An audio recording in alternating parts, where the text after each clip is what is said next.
We are just about 10 miles south of downtown. You get a look inside NRG Stadium in Houston, the home of the Texans. Tonight on Sunday Night Primetime, it's the New York Jets and the Houston Texans on Sunday Night Primetime.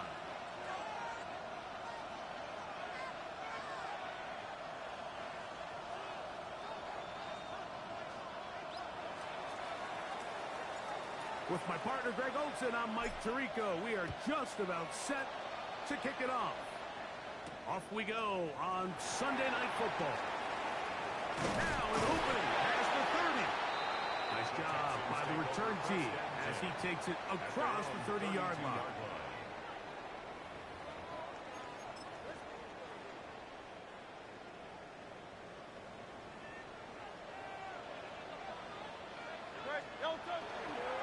Off the play fake, Hurts. Look wide, get this one complete. And they bring him down, but not until he gets the 45-yard line. 13 yards on the play. And the Texans first down. First and 10 at the 45-yard line. First carry for Joe Mixon. Trying to find some place to go, but nothing developing. Tackled behind the line. It's a loss of one. It's a loss of Lost one on the last play, so now it's 2nd and 11. 44-yard line. Operating from the gun, here's Hurts. That's caught. It's Joe Mixon. And they'll hold him to a gain of just a couple and sets up third down. Brings up third and a bit of a quick hitter here, and what you're hoping for, Mike, is that the defense can't react quickly enough because the ball's coming out so hot. But they knew it was coming, and they end up holding them to just a short gain. He's got his tight end. It's Schultz. He'll be taken down, but they are in business inside the 30-yard line. So they come to the line for first down and 10. A shotgun snap now to Hurts. He'll get that out to Mixon. And he's brought it down after a gain of 6 on first down. 7-yard pickup. Great example of first down efficiency. You don't always have to go for the big play, but put yourself in a friendly second down. Now you have equal opportunity to both run and pass. That's over the middle and intercepted. Picked off by their rookie second rounder. And the Jets are going to get the football here. They force the INT on the game's opening drive.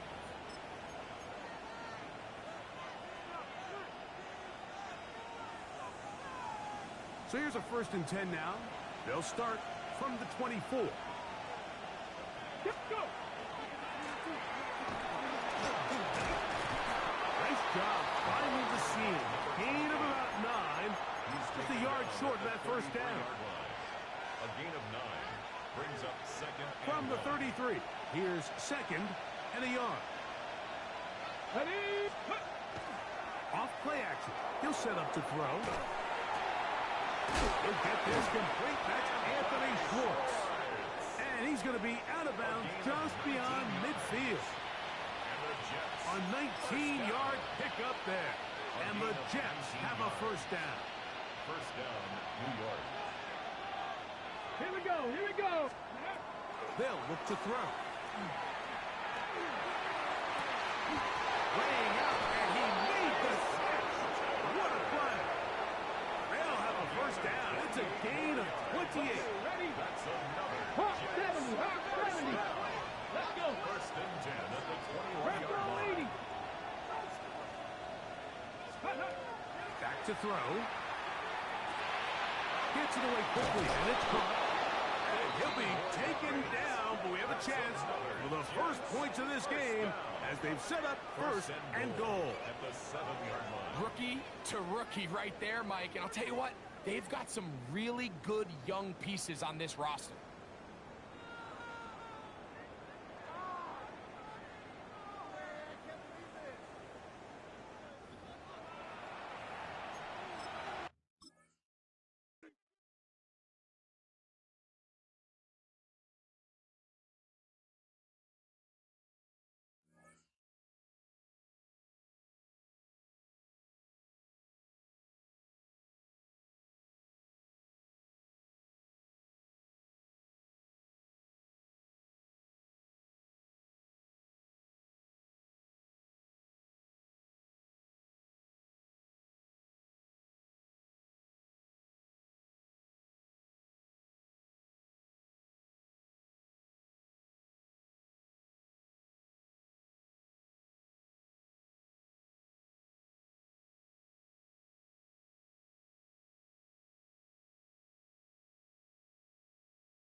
EA Sports coverage of the National Football League brings us to the Space City, Houston, Texas, and NRG Stadium.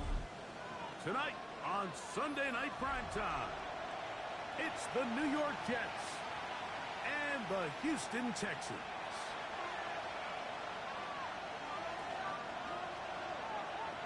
So glad to have you with us. Mike Tirico next to Greg Olson here in the booth. Off we go on Sunday Night Football. And that one is through the back of the end zone. It is a touchback.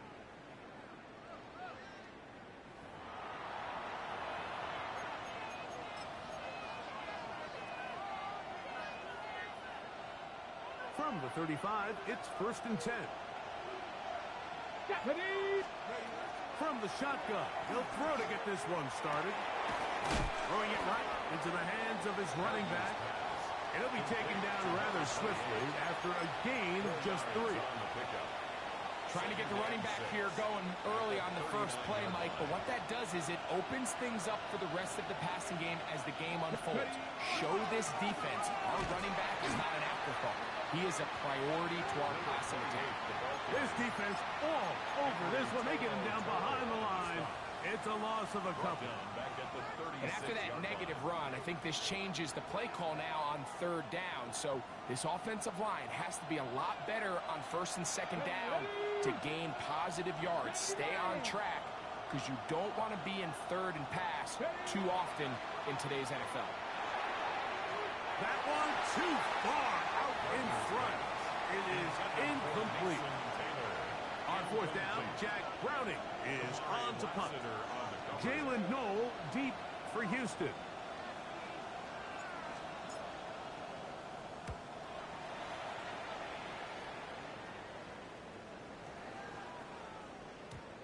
And he didn't get the check he was hoping for on that one. That goes into the end zone, and it's a touchback. The drive begins at the 20. Here's 1st and 10. And now the first down for Joe Mixon. He'll gain 3 out of this, up to the 23. Brought down at the 23-yard line. It's a pickup of 2nd and 7. Brings up 2nd and 7. Again, they'll give it to Mixon. And he's fouled up after a gain of a yard. The tackle made at the 24-yard line. A 1-yard gain. Brings up 3rd Got to and get 6. it to the 30. Here comes 3rd down. From the shotgun, it's Hurts. And that is incomplete contact, but no flags. It's going to be 4th down. In a 4th down. So, on 4th down, on comes Tommy Townsend to punt for Houston.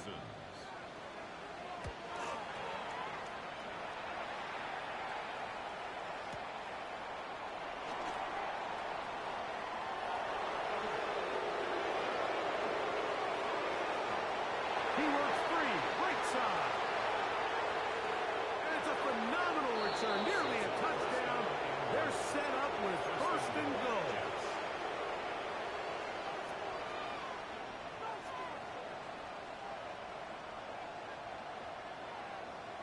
Okay, break.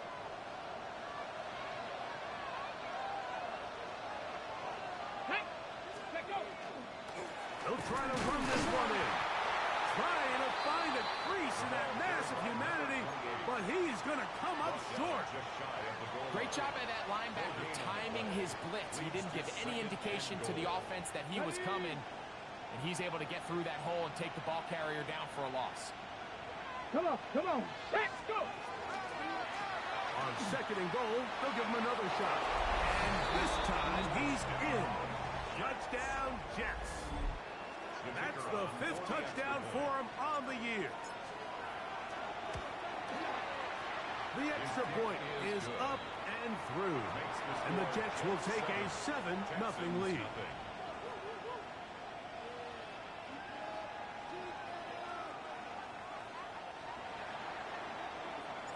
Both teams ready to go once more as the kick's away. A safe kick taken at the 5. Get across the 20, mark them at the 22-yard line. At their own 22-yard line.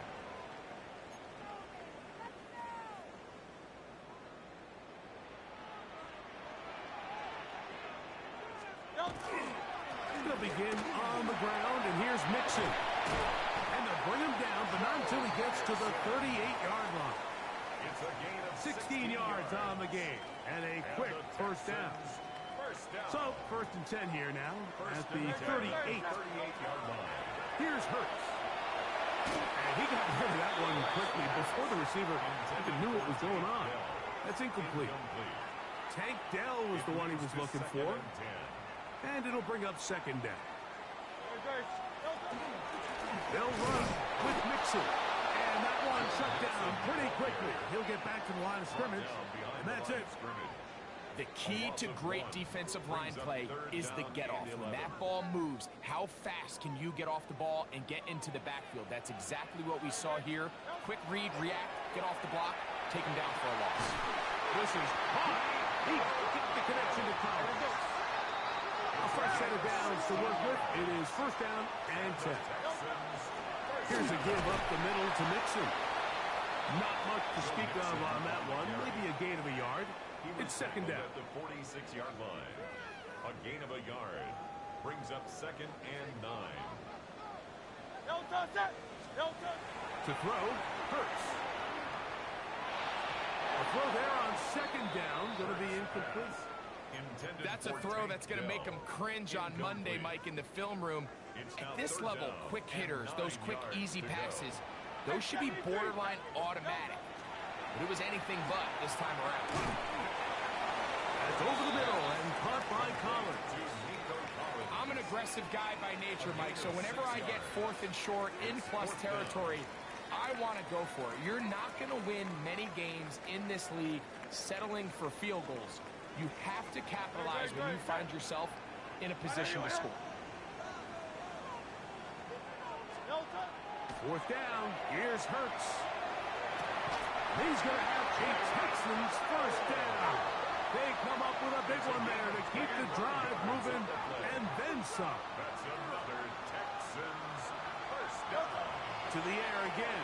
Hurts. Well, that scramble is ultimately going to end up short of the first down, Mike, but it's going to help quite a bit.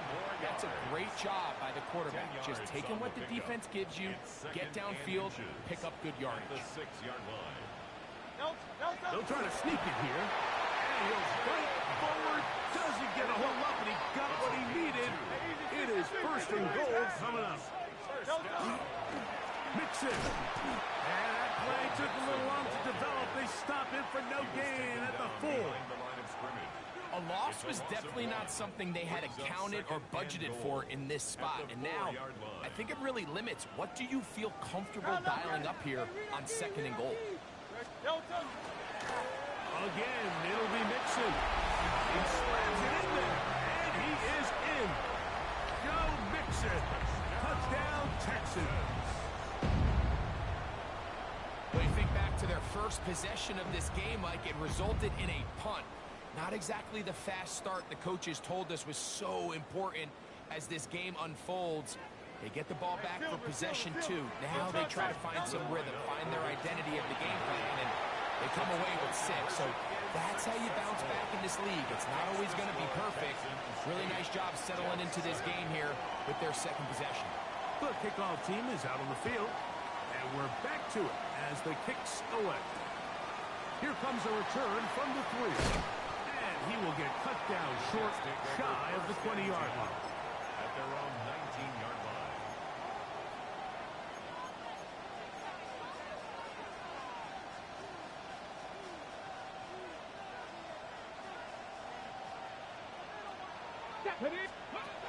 They'll come out throwing here to start the drive.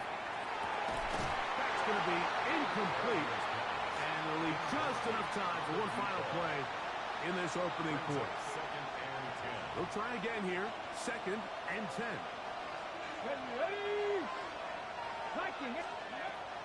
Here comes the blitz as he looks to throw. And that is incomplete. Took a shot here at the end of the quarter, but it comes up incomplete. The Jets have it here to start quarter number 2, as they've got it 3rd and 10.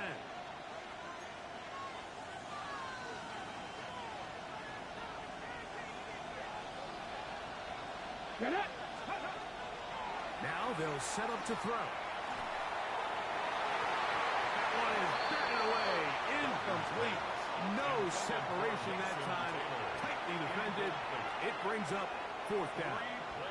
On comes the punter now. He'll punt for the 2nd time, looking to hit another good one. Here's Noel. Crazy. And some good running on that return as he takes it up close to midfield. The Texans take over 1st and 10 at their own 46-yard line. On 1st down, they'll start with Mixon. He is met and dropped. A couple of yards behind the line of scrimmage, too. I can promise you that is not how they wanted to start this drive, Mike. I mean, to get blown up at the point of attack, there was just nowhere for the back to go on that run. Last play went the wrong way. It sets up 2nd and long. It's 2nd down and 12. Buildz. Trying the right side. Taken in by Collins. And he's going to be taken down at the 30-yard line. That one's good for 26 yards. 1st and 10. 1st down. 1st and 10 at the 30-yard He'll give this to Mixon, running right. And he'll get about 5. The tackle made at the 24-yard line. A gain of 5 brings up 2nd and 5.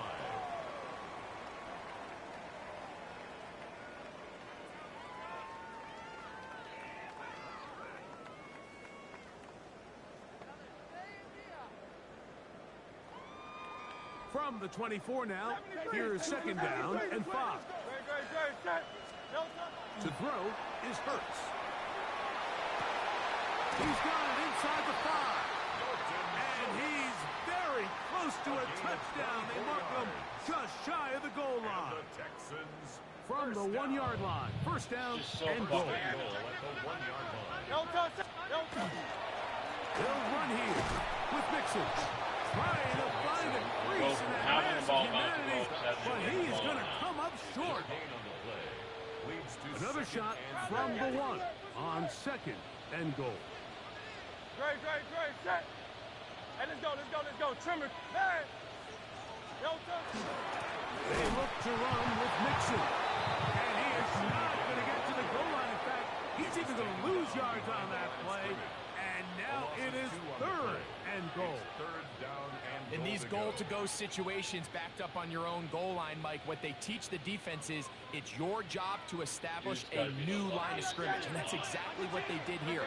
Watch the push they get. The offensive line goes backwards. They take the ball carrier down for a pass. And he's not going to get in. Tackled at the line. It'll bring up 4th and goal. Hey, easy. 63, bang. Great, set. Anyway, huh?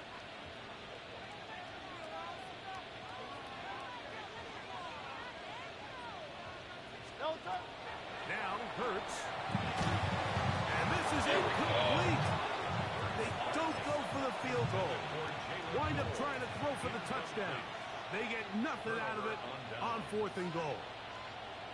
These are the situations where, as an offense, you're trying to dial up your best play call to make sure this possession doesn't get wasted. But let's give credit to the defense. Big moment, big 4th down opportunity, and they're able to get off the field. And he's going to give him some breathing room past the 15-yard line. 1st and 10 at the 16-yard line. Ready?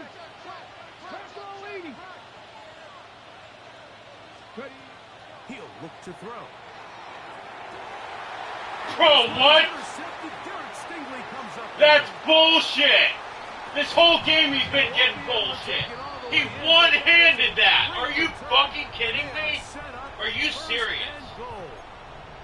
Talk about getting bullshit. Here's a run. Good, I hope he's Here injured. comes second and goal. Now a stoppage for an injured Texan. That's Ball right on crazy. the 5-yard line. Game just Second like down bad. and goal. Coming into the game, this is something defensively you have to be aware of. This Such quarterback gets a chance to bullshit. see some daylight. He's going to try to take it I out was of his gonna own. be up But not in 7-0, this case. Victory and instead, stop him short. Now brings up third and goal. They'll go with the sneak.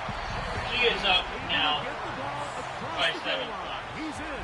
So Jalen dumb. Hurts. Touchdown, Houston. So It's his fucking dumb. fourth rushing touchdown of the year. No problem there on the extra point. So And the motherfucking Texans are dumb. going to open up the lead to 8. Both teams ready to go once more as the kick's away. Don't even think it was. They're trying to pin him deep. They'll take this from the 3. And he'll work this one past the 25 to right about the 28-yard line. That's just so dumb. Like, super dumb.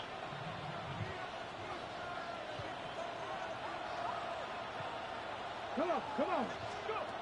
Back to throw here to begin the drive. That's caught. It's the tight end, Mason Taylor. After the catch, he gets that forward for a gain of 9. A handoff as they try to run it here. And he'll be brought down just shy of midfield. It's a pickup of 13 yards. Good for a Jets first down. First down, New York. He'll drop to throw. He's going to let this one go deep. To the goal line and in. Touchdown, New York. They find the end zone through the air. Greg, that is one of the most popular plays because it works so often. You're right, Mike. We see it all the time. It's a 4-vertical concept. But the key is you've got Bro, to what? stretch the defense and It put hit his pressure on hands the and bounced secondary. up in the air. That's Are you exactly kidding what they're me? able to do here. They take Like, this advantage game is and they go selling deep for for 6. him. Big time. Still a little time. Final minute of this first Fucking half. bullshit. We'll see if they can do anything with this kickoff that is coming their way. The return starts from the 5. He'll get this up to the 28-yard line. Nice place for the drive to start. Wow.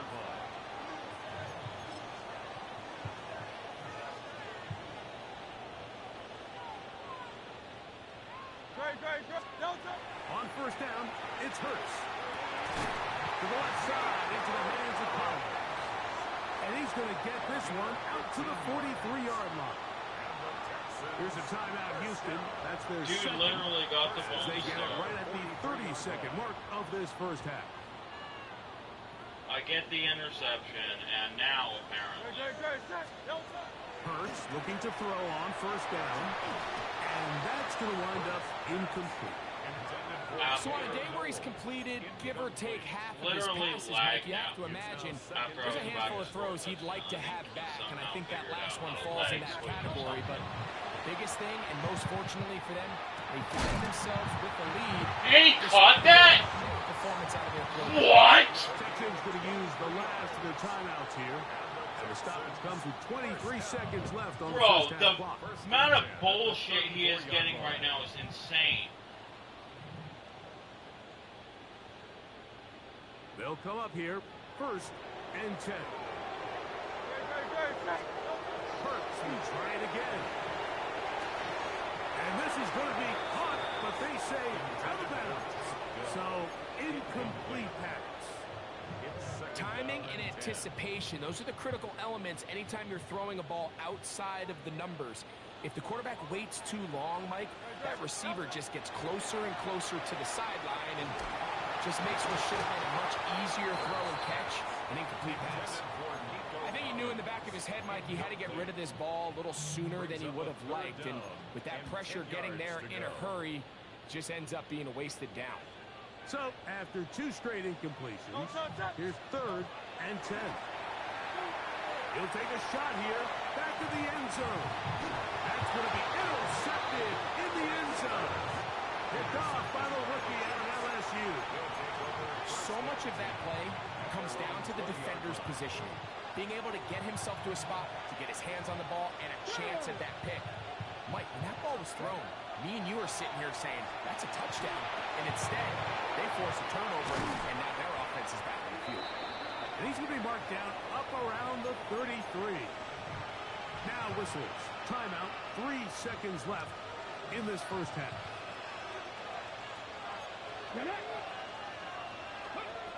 They'll look to throw here on first down.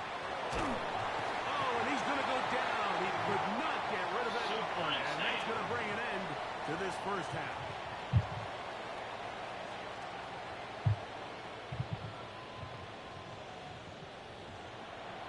The fact that I'm losing this game in half and he gets the ball is fucking crazy. Anyone's ball game at this point.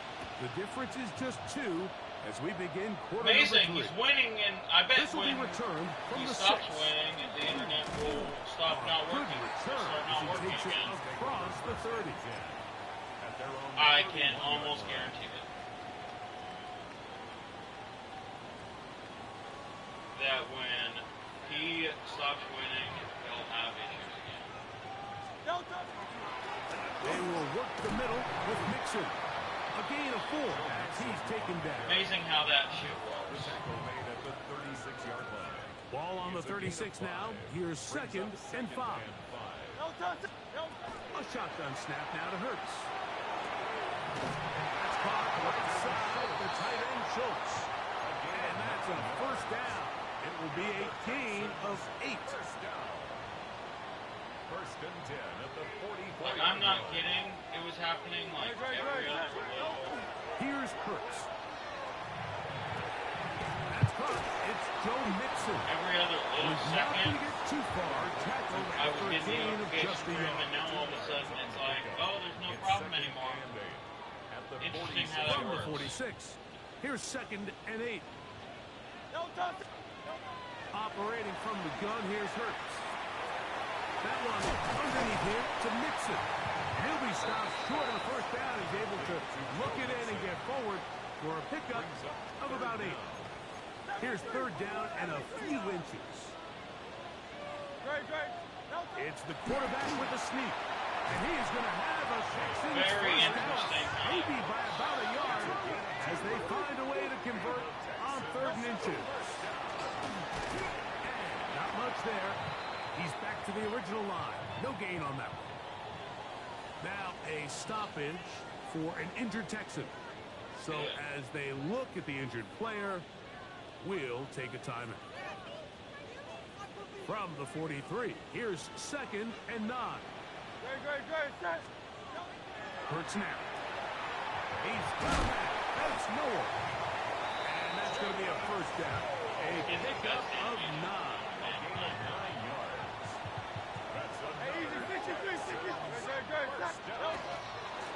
On the handoff, it's Mixon. And that one shut down pretty quickly. He'll get back to the line of scrimmage. Nothing more. 1 yard gain brings up 2nd and 9. Here's a 2nd and 9. To throw is Hurts.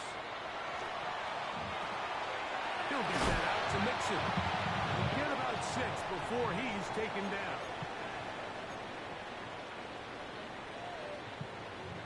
3rd and 2. Here we go. It's amazing how this shit works. From the shotgun, it's Hurts.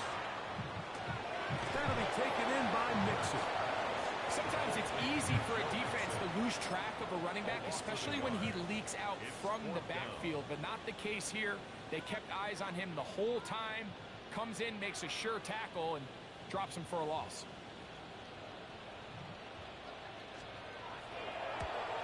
And he pulled it left. No good. And their lead remains at 2. They're just trying to extend the lead here, and this is definitely one they're going to want to have back. Drive will start on the ground. And he'll get nothing here. Back to the line of scrimmage, and that's all. 94. What makes great linebackers stand out from the pack is their instincts and their vision. In this case, the linebacker has his keys, brings him right where the ball is going, and he's able to make a play at the point of attack and keep this to a no gain. Turn back the other direction. We'll try again. It's 2nd and 10. Ready? 18 Cardinal, 18 Cardinal. Back to throw. Gets it away quickly, and it's caught. They'll get maybe 3 out of that one, and it's going to set up 3rd down. So they have these rules for the receivers, Mike. They call them green grass rules, and the idea is if you're running across the field and you're looking at the quarterback, you're going to stay on the run. If you're not looking at the quarterback, that tells him, I'm going to sit in this soft zone. I'm going to what they call punch and pivot and stop. And that tells the quarterback to put the ball on your chest. That nonverbal communication between the receiver and the quarterback, recognizing when you're open, stay open, that's the stuff that makes a lot of these offenses so difficult to defend. Come on. Ready? From the gun, they'll try to run it. And they'll manage to get this ahead for a pickup of 5.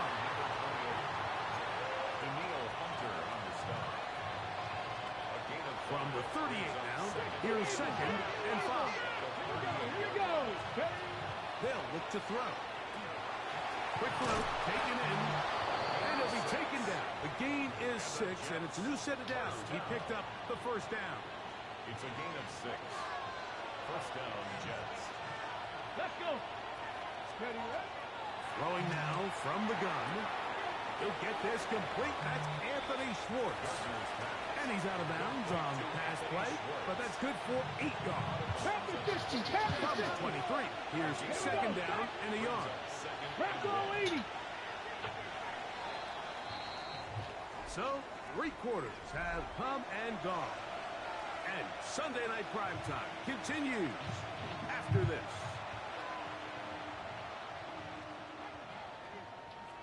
Second and a yard. 4th quarter begins on the ground. And it doesn't appear that he got to that 1st down marker. They'll only give him a yard, so it'll set up 3rd down. And after that short run, puts them a little bit closer to the 1st down marker. And they're going to need to create more running room on the ground if they plan on extending this drive. Throwing it right into the hands of his running back. And he will easily pick up the 1st down. They've got 1st and goal coming up. And this is a tricky part of the game for any defense. You find yourself protecting a late lead, and the age-old question is, do you remain aggressive? Do you try to just keep the ball from being thrown over your head and make everything be tackled and played in front of you? That's what every defensive coordinator struggles with, so they can't get too soft here. And he uses the vision to take it outside, and he is in. Touchdown, New York. So that's his 2nd touchdown of this one, and he's got a half dozen for the year.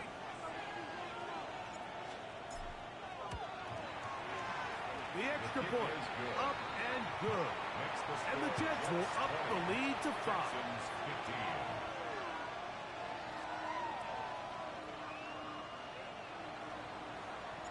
So now playing with the lead after that 4th quarter touchdown, time to kick it back the other way.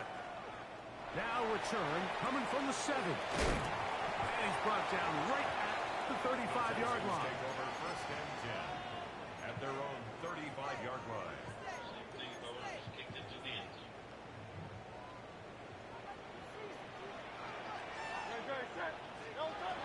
Hurts to the air on 1st down. Trying the right side, taken in by Collins. And they will finally run him down. A gain of 34 yards. And the Texans, 1st down. 1st and 10. On 1st and 10, it's Hurts. He's hit after the catch, and the ball comes free. And the Jets come up with the takeaway.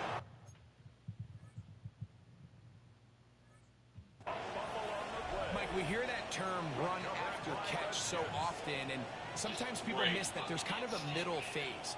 There's the catch, but before it turns into a run, you have to secure the ball as a ball carrier, right? It needs to be put away, properly held, points of pressure, front tip up against your body.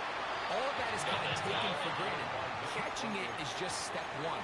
You've got to secure the ball before you become a runner. So, from the 26-yard line, here's second down and 9. That's just... Now they'll set up to throw. And is open, middle of the field. It is caught. And they will bring him down on the other side of midfield. A gain there of 27 yards. Set to go now on 1st and 10. First down. Here's a handoff out of the gun. And that'll be a pickup of 3. Taken down at the 43-yard line. A gain of 4. It's now 2nd and 6. On the set. Here's a 2nd and 6. Let's go. Pat the 60. Pat the 60. He'll look to throw. He'll be hit as he throws this time, and it's going to fall incomplete. He might be fortunate just to avoid the sack, and it'll set up a 3rd down. They got there in a hurry, didn't they, Mike? I mean, luckily for him, he saw that free rusher coming, and at the very least was able to get that ball out to prevent the sack. 60 Eagles. 60 Eagles. Dragon. Cougar 19. On 3rd down, they'll set up to throw. He'll air it out down the middle. Oh, they got the turnover they needed. It's intercepted. Picked up by Kalen Bullock. And he's finally taken down, but a nice return will set them up at the 35. It's not often, Mike, that everything breaks right for this type of return off of an interception. But, boy, is it beautiful when it does. I mean, look at the defenders just flip around and become blockers, trying to string their guy to the house. Great athleticism, some great moves on his part. I mean, he's going to have some of his offensive teammates looking over their shoulder for their position. That's catch number 5 tonight, and it's good for a 1st down. 1st and 10 at the 49-yard line. On 1st down, it's Hurts. To the left side, into the hands of Collins. 6 catches for him in the ball game now, and this one's good for a 1st down. All 3 timeouts, plus the 2-minute warning remains as we get set for 1st and 10.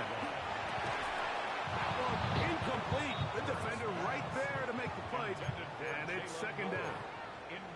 He's usually such a reliable target in the passing game, Mike. We just don't see him struggle to come down with catches like that all too often. And when you're one of the go-to guys on your team, I know the hit's coming, but guess what?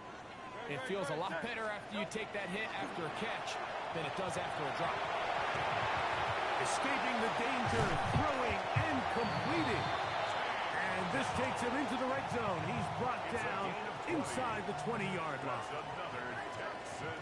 20-yard pickup there. It's good for a Texans 1st down.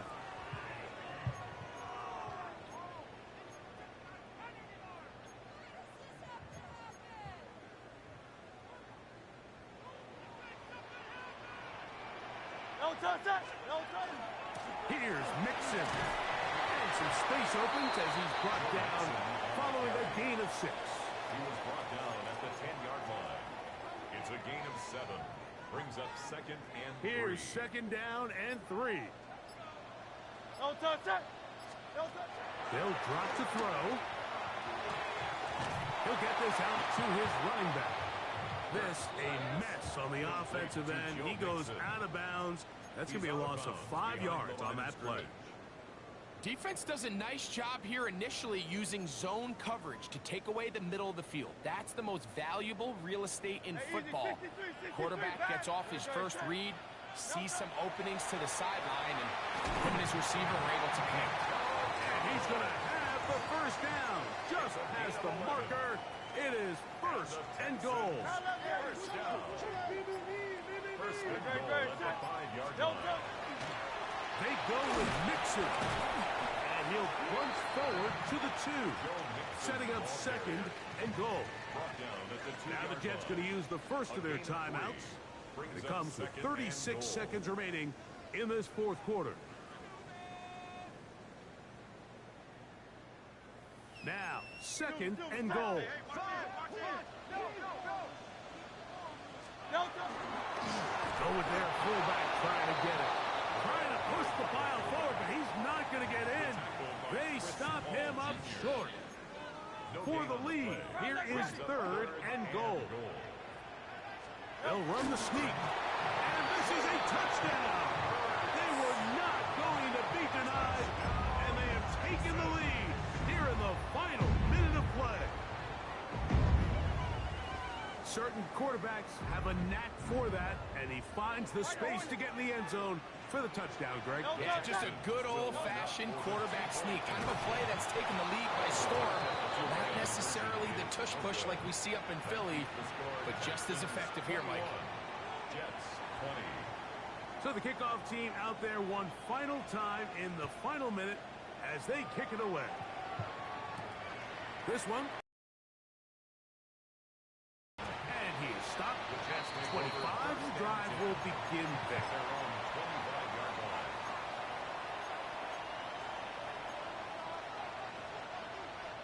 Here's first down.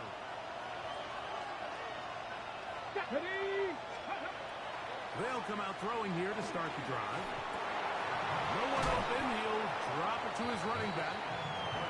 Now it's second and 1. It's a gain of 9. Brings up second and a yard. He'll drop to throw. Now a ball deep, middle of the field. Oh, now he's having the internet trouble.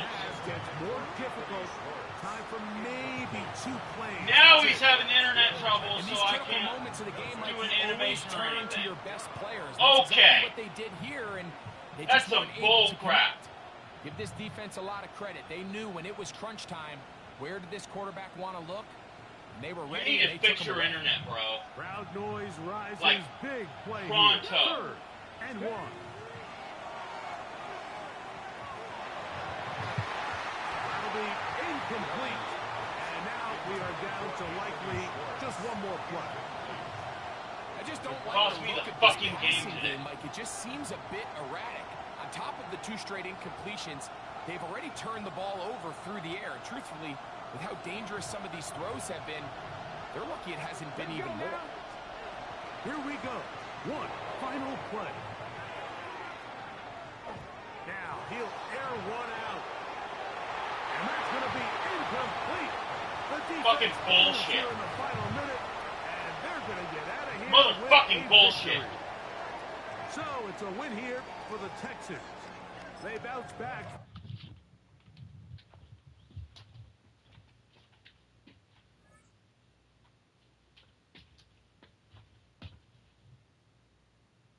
You have to stream in this league, so if your internet cannot handle it, you will have to.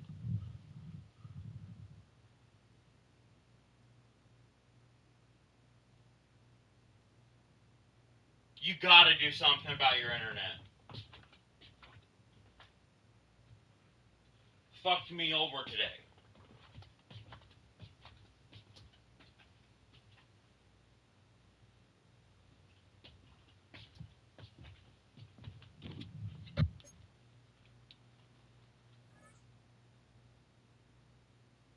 Imagine. Fucking pisses me off.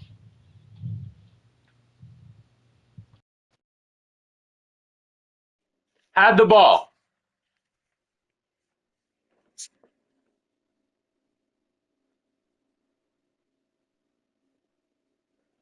Fucked me over because I never got the possession, and literally it lagged during the play, the last couple of plays.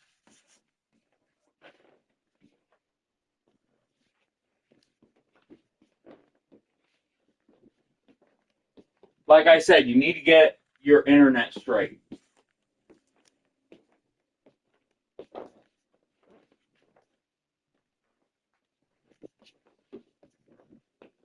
Fucking cost me the game.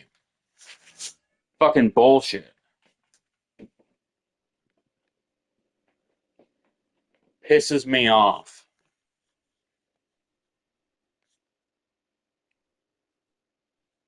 I can't. You're right. I should have probably won by 8.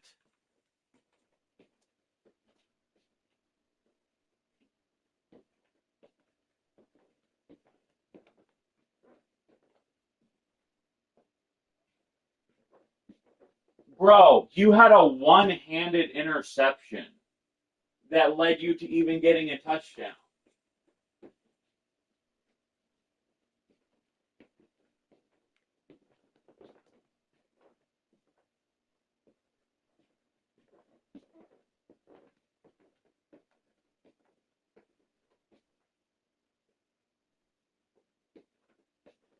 No, if you're talking about stuff that happened during the game,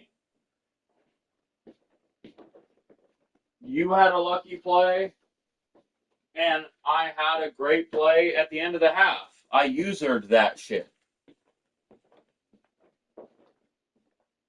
No, your Wi-Fi flashed during important plays during the game. That's why I said you need to get your Wi-Fi straightened out.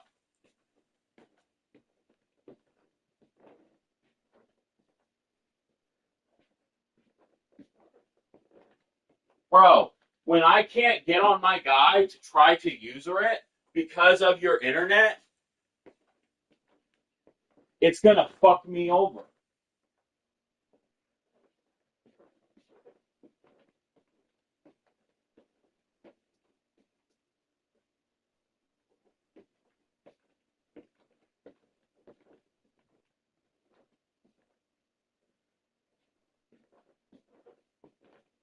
Like I said, and I will repeat this again, you need to get your Wi-Fi straight.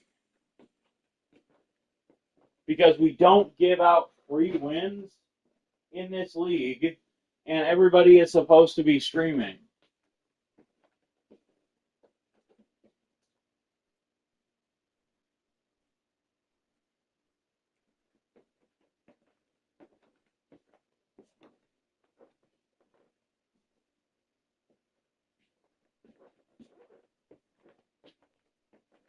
I don't care about interceptions. Especially some of the bullshit that was happening during the game. Doesn't matter to me in the slightest.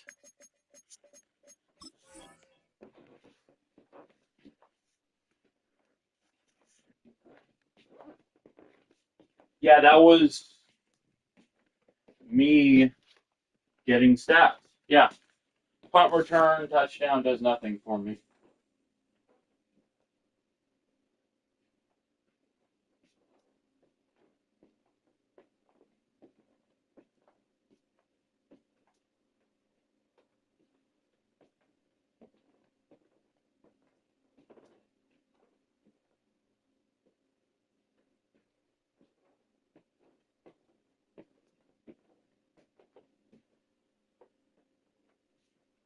The game was on your dick today, and you got a 1-point win. It is what it is.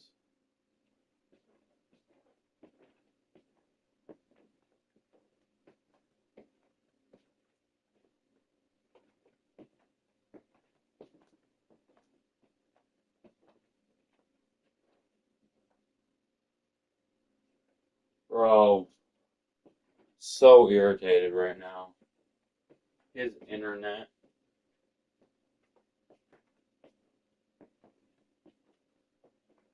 Crapped out.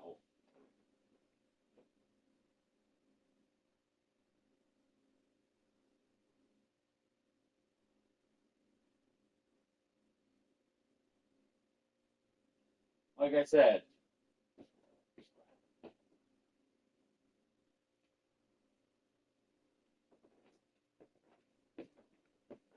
and I will repeat it, and then I'm going to delete this thing.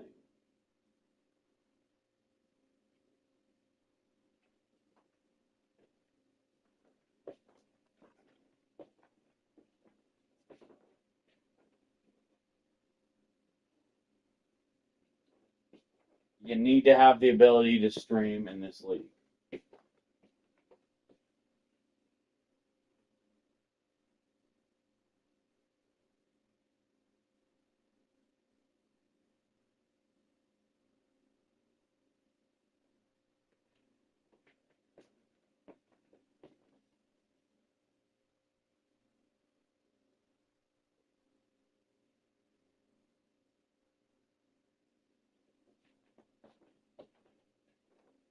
is fine.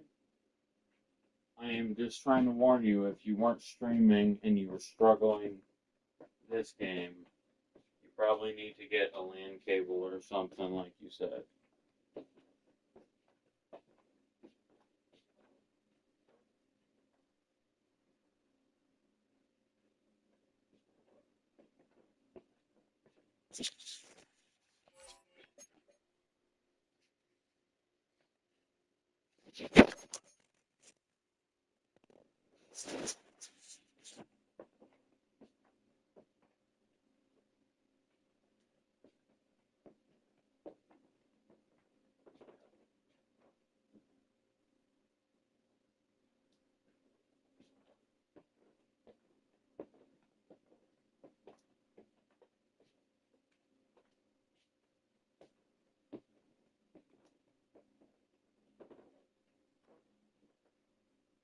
When I had taken the ball, when he had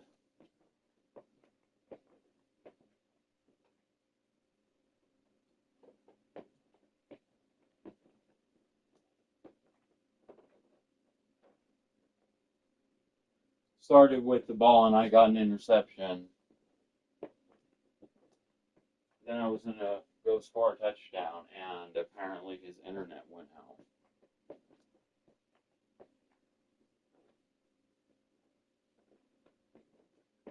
Then we went back because obviously I can't take FWs.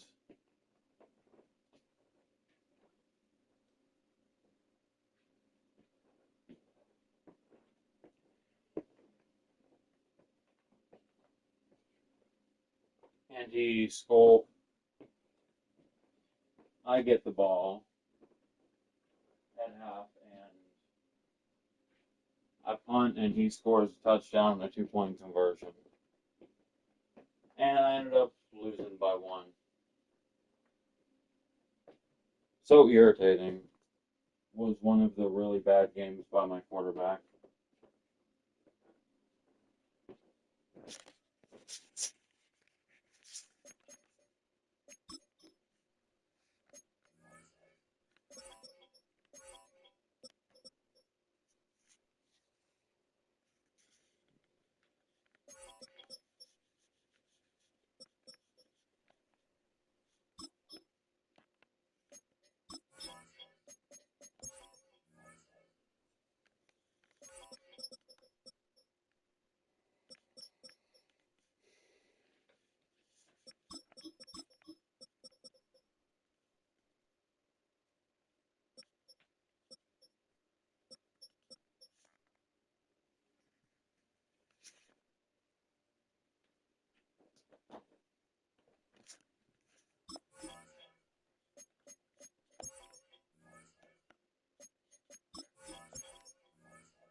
It's just one game, but it's irritating when that happens.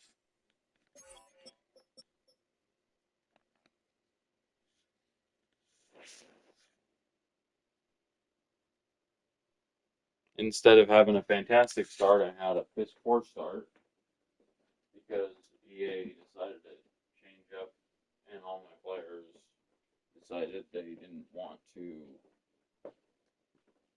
even try.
Or I think everyone on social media was going, right, get over yourself, Dante. Why are you taking so long? Because there's a lot more that goes into just making the decision. Once, or a lot that goes into making the decision. Then once you've made the decision, you've got to be prepared to go and talk about it. And maybe if you're leaving, write a letter and all.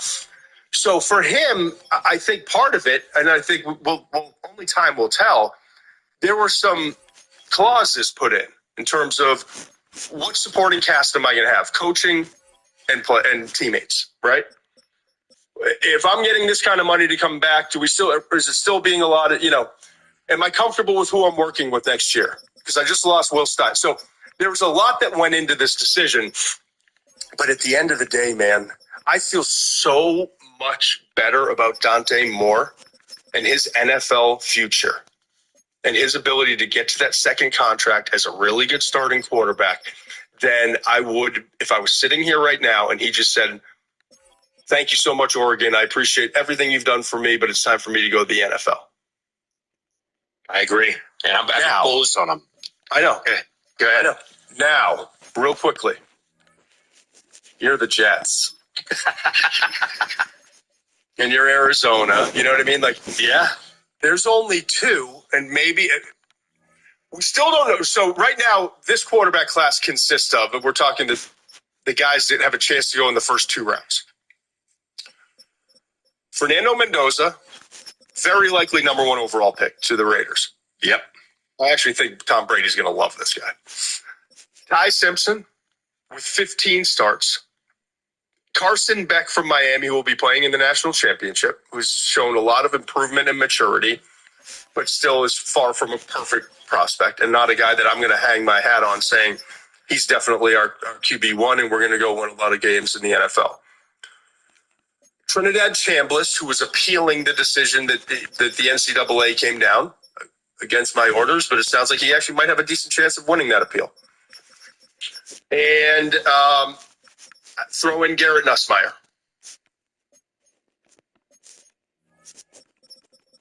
That's it. Yeah, I honestly feel bad laughing when you say the Jets because let's be upfront about some things with the Jets that I think we kind of need to clear up, or I need to clear up. I laugh sometimes because it's better than crying, and it's just not fair to that fan base, which has nothing to do with that organization's going to. No, I know some of I'd say, unfortunately for them, like the highest percentage of friends I have outside of Patriots because I live here and outside of Boston are Jets fans. Executives I've worked with, like. So it seems like I have like 80% of my friends and the people I associate with seem to be Patriots or Jets fans. So, like, I actually care. And there's some great people that work in that organization. Oh, there are some I promise, outstanding people that work for the Jets. And I promise you. This is just the next thing. Why are we looking at that? But I'm going to flip this on you, Steve. Okay. Why isn't this the best thing that happened to the Jets? It could be.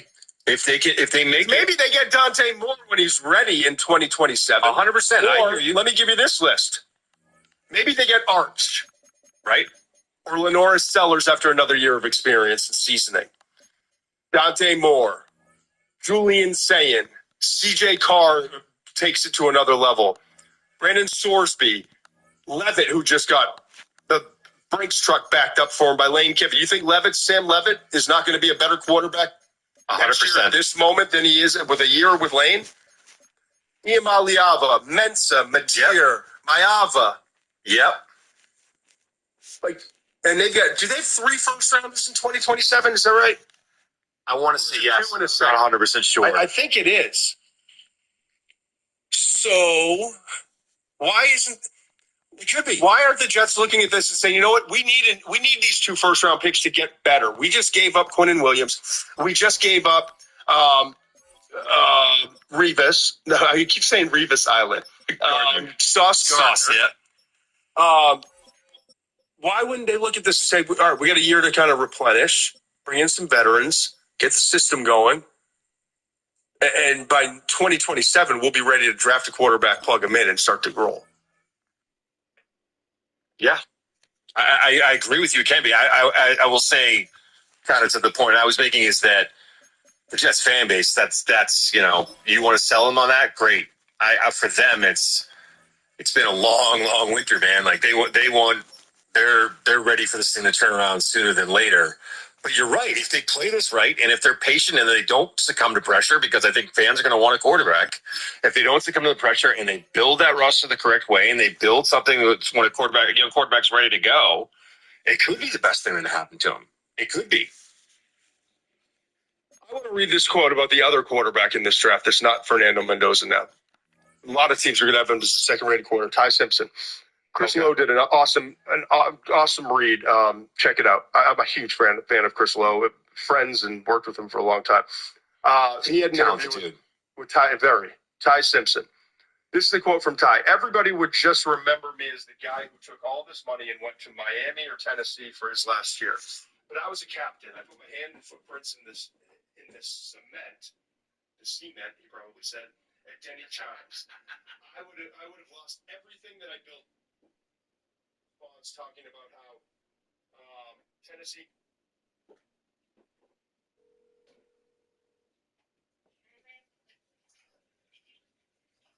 You sound bored.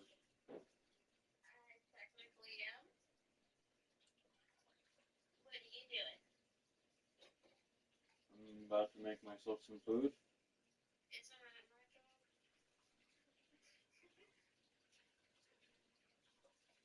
What's wrong? What, honey? I said, what's wrong? Who you got with you? What do you mean? Oh, it sounded like you were talking to someone in the background. No. It's my job to make you food.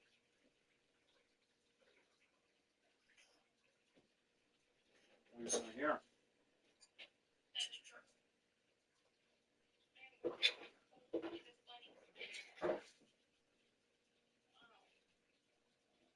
Yeah, I called this one rat earlier.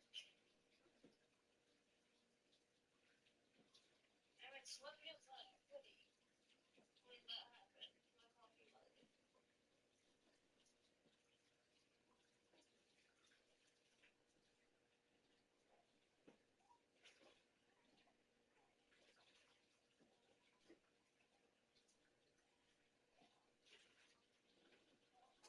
You're gay, awkward,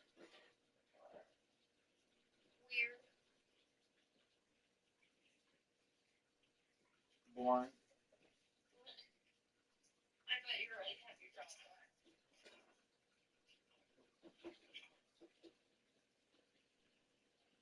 I think you're making money again.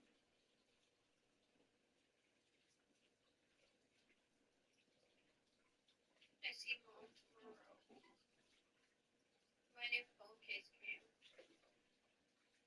Did it? Yeah, it's cute. I'm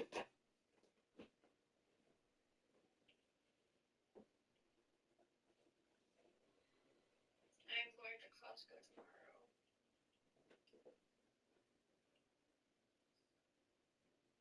I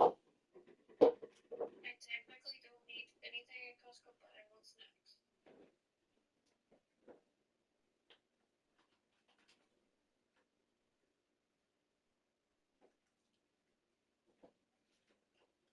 You want snacks, huh? Yes. How weird is my Cash App name? I mean, it's weird. I sent my mom it just in case she wanted to Cash App me something. And then she called me. She's like, what the flipping what's your passwords? Is wrong with your Cash App name? Like, don't ask. It's a don't ask situation.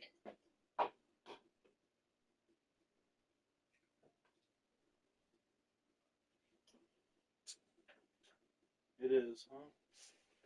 Yes. I do not want to claim what I have as a name of my Cash App. you making for food? I'll give you one guess. Steak, eggs, bacon, cheese. How did I do? Said one guess and you gave me like 10. Can't stop me. Well, now you don't get to know what I'm actually eating. Are you having steak?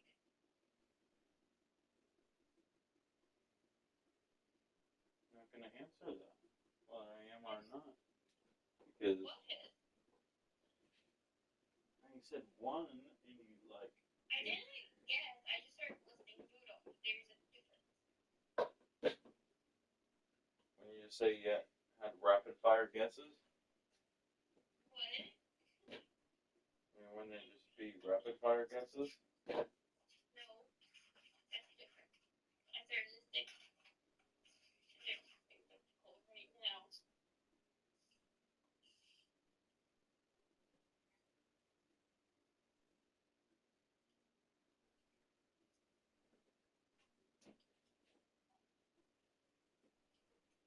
This project is becoming a baby size blanket size, not a hubby size. But we're getting somewhere with this. And my knee itches. Hold on.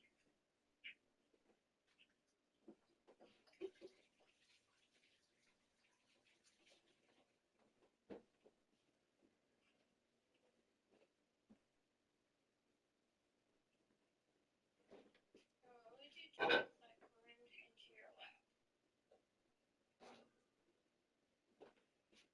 Nothing right now because I'd be hungry. Then I would make you food.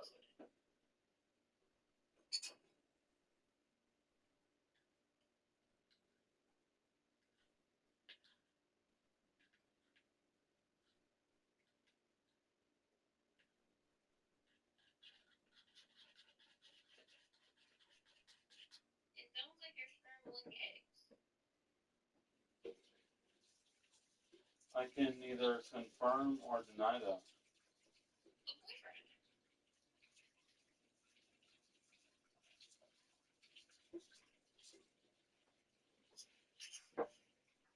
You can't confirm or deny it. I'm cutting my hair.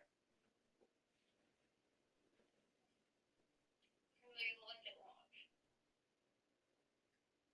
Okay. Wow. Hopefully you don't hurt yourself doing it by yourself. I don't have skizzers, so I can't do that.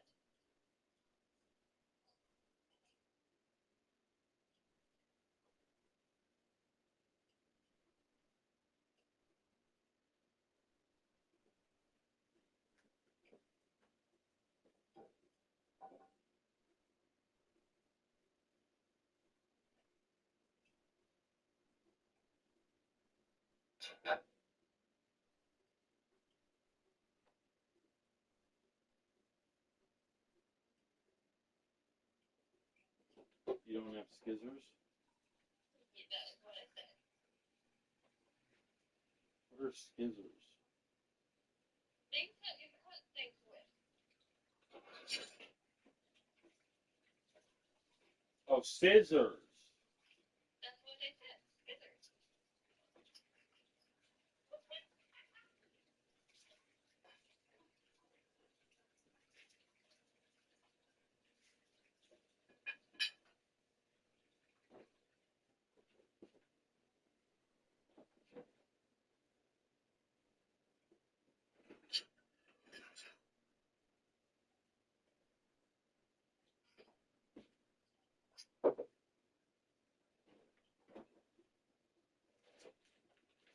I'll wash my coffee cup out.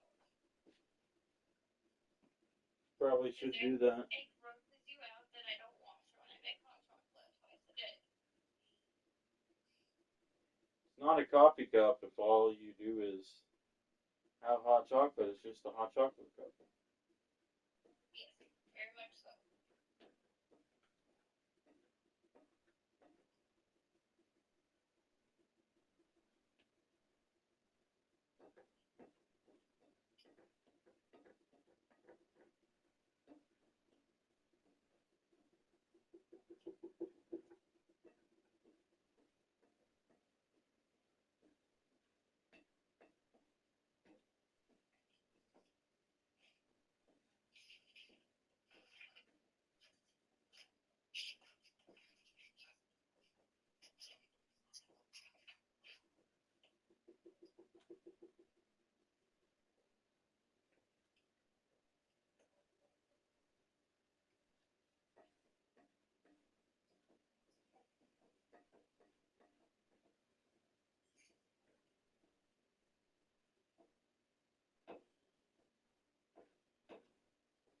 What are you doing tomorrow?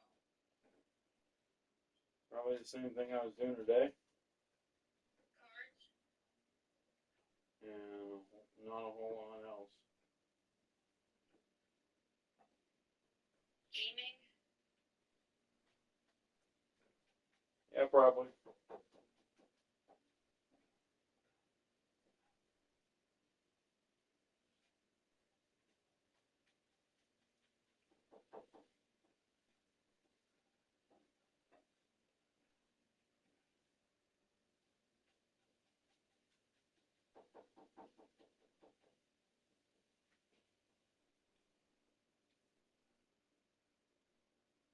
Why is there a problem with that?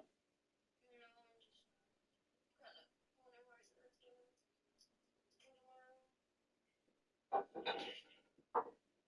Hey, Hubby, do you want to come with your girlfriend?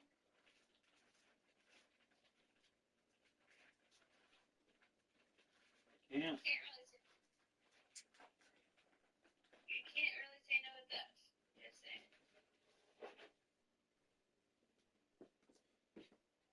I'm very good at saying no. I bite if you say no. Just Oh, wait. Never mind. I can't bite you because you like when I bite you.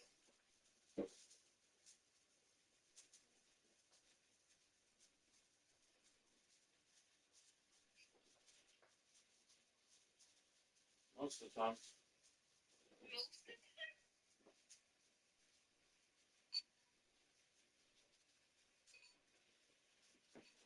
Yes, most of the time. Can I lick you? I don't know about that one.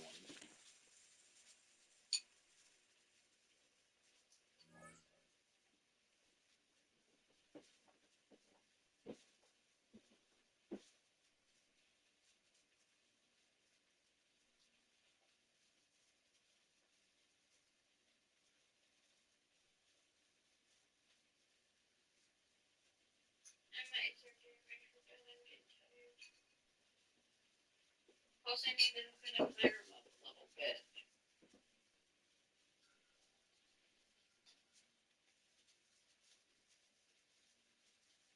I'll probably start watching like a Pokemon or Yu-Gi-Oh anime or something. On what? Amazon Prime. Oh, yeah. I was watching Little House on the Prairie earlier.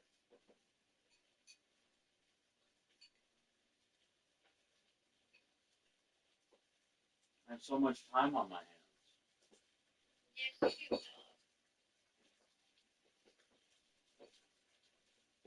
I wouldn't mind it as much if I didn't have like bills and stuff to be paid and all that. Yeah.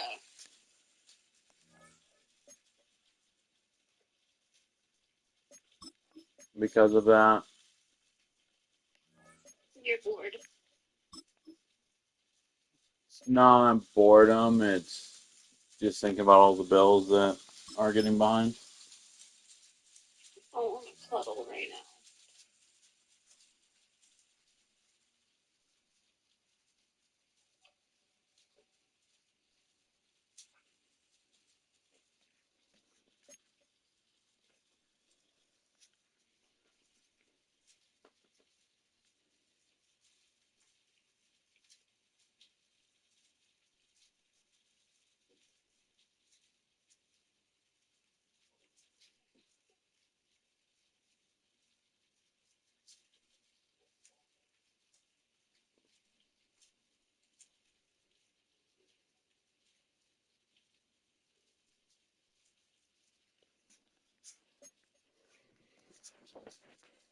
You hear that sizzling? Yes. Cooking a form of food. Yes. Are you gonna guess what it is? Steak? Good guess.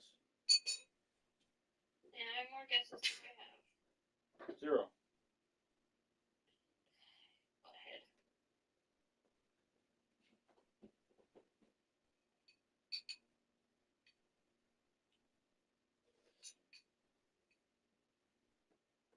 You still don't know what I was eating. Eggs? Ground beef? Eggs. I was close. Which means you should know what the next thing is. Cheese. Chomps. Beef jerky. That is such a bad guess. Like, all around. Like, Girlfriend. I don't think that's my name. You asked what you might eat, so I said girlfriend.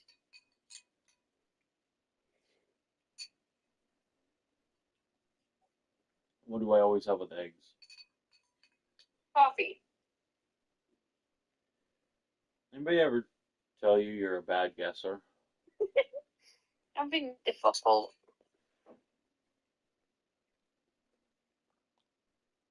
Yeah.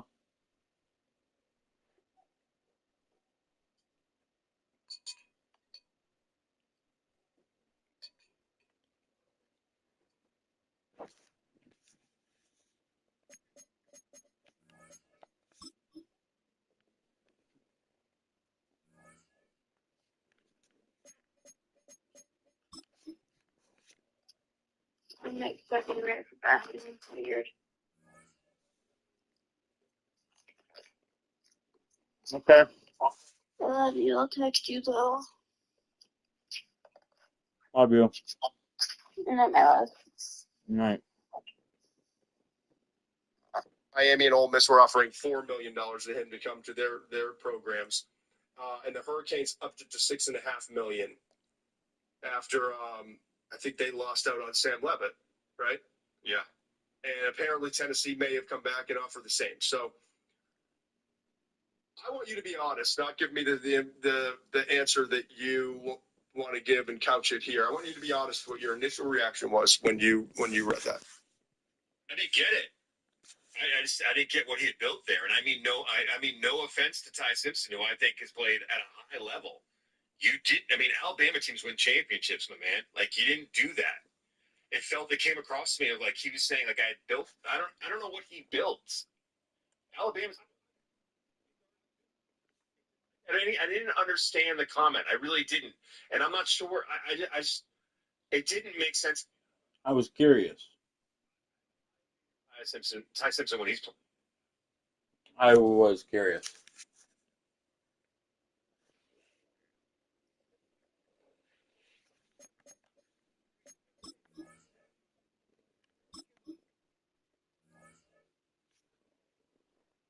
Ty Simpson grew up a son of a coach. He's been around ball his whole life. There's a loyalty to it.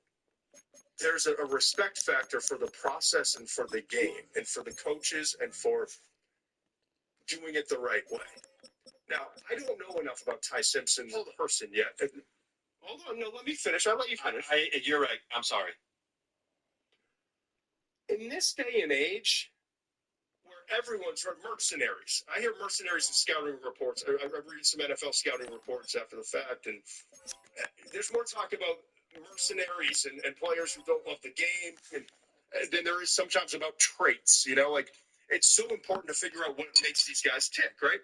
And so to see a guy who's not only like with his actions, but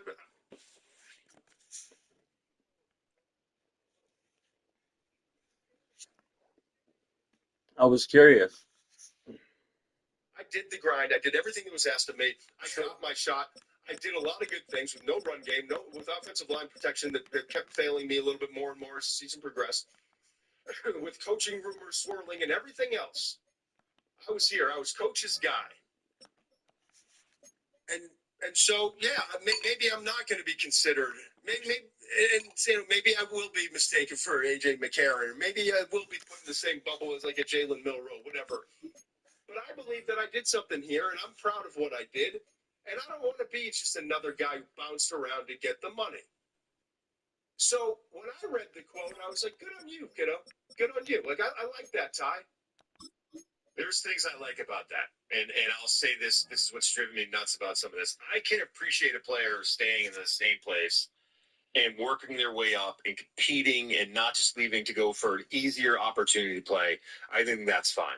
What I really irks me, and you just kind of hinted at it in a different way, is when there's a but at the end of that, or there's this implication that that's the right way, where a guy like a Cam Ward who transfers to a couple of different schools didn't do it the right way. That's the implication. I'm not saying you're saying that, but there is an implication here. There's an implication that if a guy goes to another school because it's a better opportunity for him, and it's a chance for him to improve himself, that's not as good as him staying in the same place. And I just don't buy that anymore. And I'll tell you something else really quickly to hit on this. You can give me all the talk about mercenary and reports, and you can talk about players bouncing around. Look at the quarterbacks that have been drafted in the first round. All of them are transferring. Jake Daniels, Caleb Williams, Michael Penix, Bo Nix, Cam Ward. Who do you want to talk about? Drake May. Drake May's the only one. So you got one. But I'm not saying there's one. No, I think you're missing my point. Well, maybe My point isn't that like I'm old school. I'm 80s, 90s, man. You got to stay with your. I'm not saying that.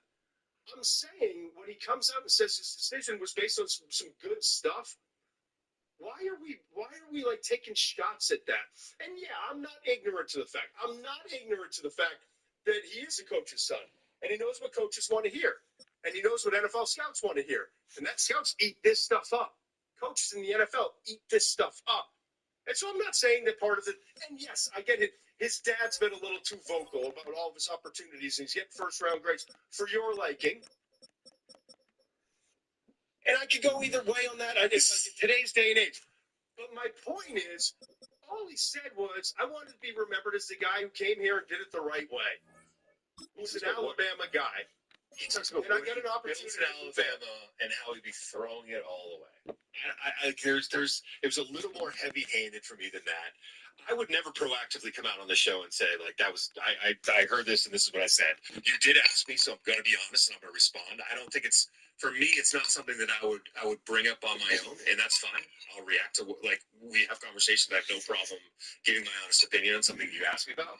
But, like, it is a little more heavy-handed than that. It is a little more than that. And again, you could tell me that scouts eat it up, and then I look at every quarterback that's drafted in the first round, and they're all transferring.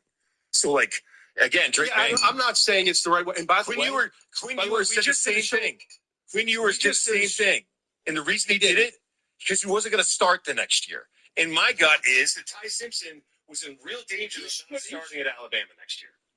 I think there's a real chance, too. And I think I just said last week he should have gone about it all. He should have gone back. And if he had to transfer, like, however it worked out, he should have. The same reasons I'm congratulating Dante Moore, the same reasons I said I don't like this for Ty Simpson. I don't think he's ready. However, I'm not going to cut this as someone who's trying to do it the right way and is proud of what he did at Alabama. I feel like we're just so fucking cynical in this industry. Everyone's so quick to be like, oh, man, oh, whatever. You know, it's like, how about we kind of give a, you know? I respect the way he did it. I really do respect the way that Ty Simpson did that, and I don't want to come across as me saying that or anything other than that. I think there's something to be said for staying there and working and competing and finally getting your shot and all of that. I do think there's another thing when you're trying to make that a selling point and let other people do that for you. That's not something that you necessarily have to come out and do for yourself. I also respect the way that Cam Ward did it. I also respect the way that Jaden did it. No, I do too. Everyone has a different path, and we can celebrate all of these different paths. This wasn't the path for him, and he's proud of what he did. But why not? Why isn't it? Why doesn't he go to somewhere like Miami and play for another year? I don't get it. There's not enough. Like, I think when it seems like a justification for why this has had you come out because he's throwing away everything at Alabama.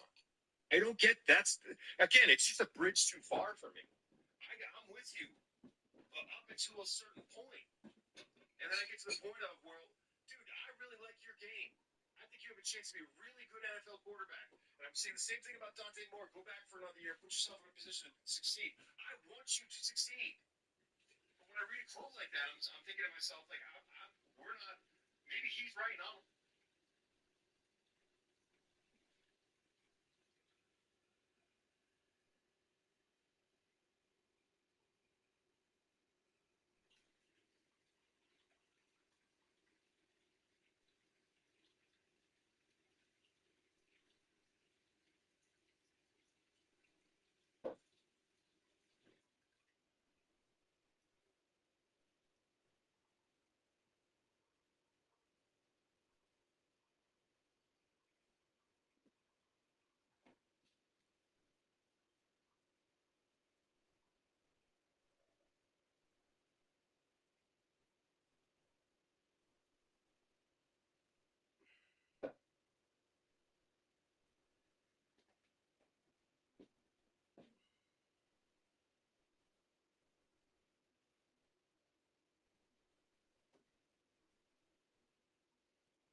I was just curious, and you never answered my question anyways.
Wrong, but we're not on the same page.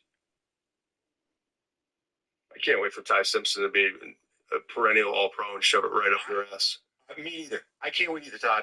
I hope he does. Like I do. I'm joking. I would love to be wrong about this one. There's plenty that I'd love to be wrong about, but I just think you're the everyone's snaps such a guy. curmudgeon. Yeah, but you're Yeah, the no, snaps I know. guy.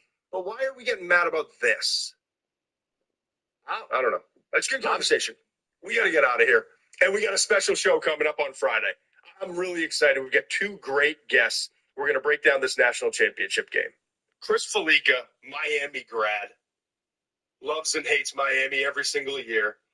And Todd Blackledge, who I think is one of the, may actually be the best college football, one of the best college football analysts out there in terms of watching a game and what he's unbelievable. And I had the privilege of working with him for a few years, and he's just as good a human being. So I'm excited to break down Indiana, Miami with those two, not together. We're going to break them into different sections, get the best of them, probably talk a little gambling, little FanDuel stuff with the Bear. We have some breaking news. Dante Moore will be headed back to Oregon. Wow. For another year. This is obviously a decision after watching this season and how this season ended. At 20 years of age, I think only like 21 games through his college football career. I think a lot of people thought would make sense if he was to go get more ball under his belt, especially with the amount of money that you can make in the current NIL world. Now, he was projected to potentially be the number 2 overall pick. So there isn't much higher that you can go in the draft other than the number 1 overall pick for if he stays for another season. But we all understand that if you're good at football in the NFL and great when you get there, your second and third contracts are going to be gigantic as opposed to just moving up from number 2 to number 1. And maybe he does jump to the number 1 overall pick with another season. Dylan Raiola transferred into Oregon. We assume that he will be a backup and has agreed to be a backup. I think that was reported whenever he decided to transfer over to Oregon. So Dan Lanning and the Oregon Ducks get their quarterback back. AJ Hawk, how do you feel about it? Yeah, I mean, I think good for him. I'm glad. Oregon, I would assume, is very, very happy about this. Dante Moore he can play. I mean, I love how dynamic he is, how his the arm strength. And we talked about it after that first play, pick 6 to start the game. He came back the next drive and showed a lot of, it's tough to pull the trigger, I think, once you do that first play of the game. James, so I give him a lot of credit. AJ, you were number 5 overall, right, pick? Yeah. James, when were you selected? They booed, obviously, but what was it? 11. You're 11 overall. Whenever you're getting that read back, both of you guys, I guess I'll ask you. Hey, this is what you're going to get picked. It's basically locked in. Dante's probably going number 2. You'd be the second quarterback guy. Quarterbacks normally lead the way. Now, granted, it could go differently if somebody. My 3 went ass. Might as well just tank.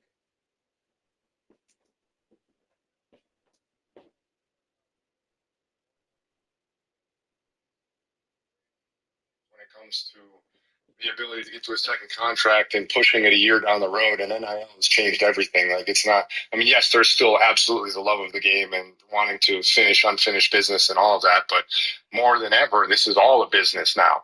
And getting to that second contract a year earlier, in my personal opinion, when you're that high. Now, it's for me personally. They told me you're a projected first/second rounder, but the guy was like, I would say closer to the first round. And then I need someone to explain what that is, like I'm a retard, very slowly.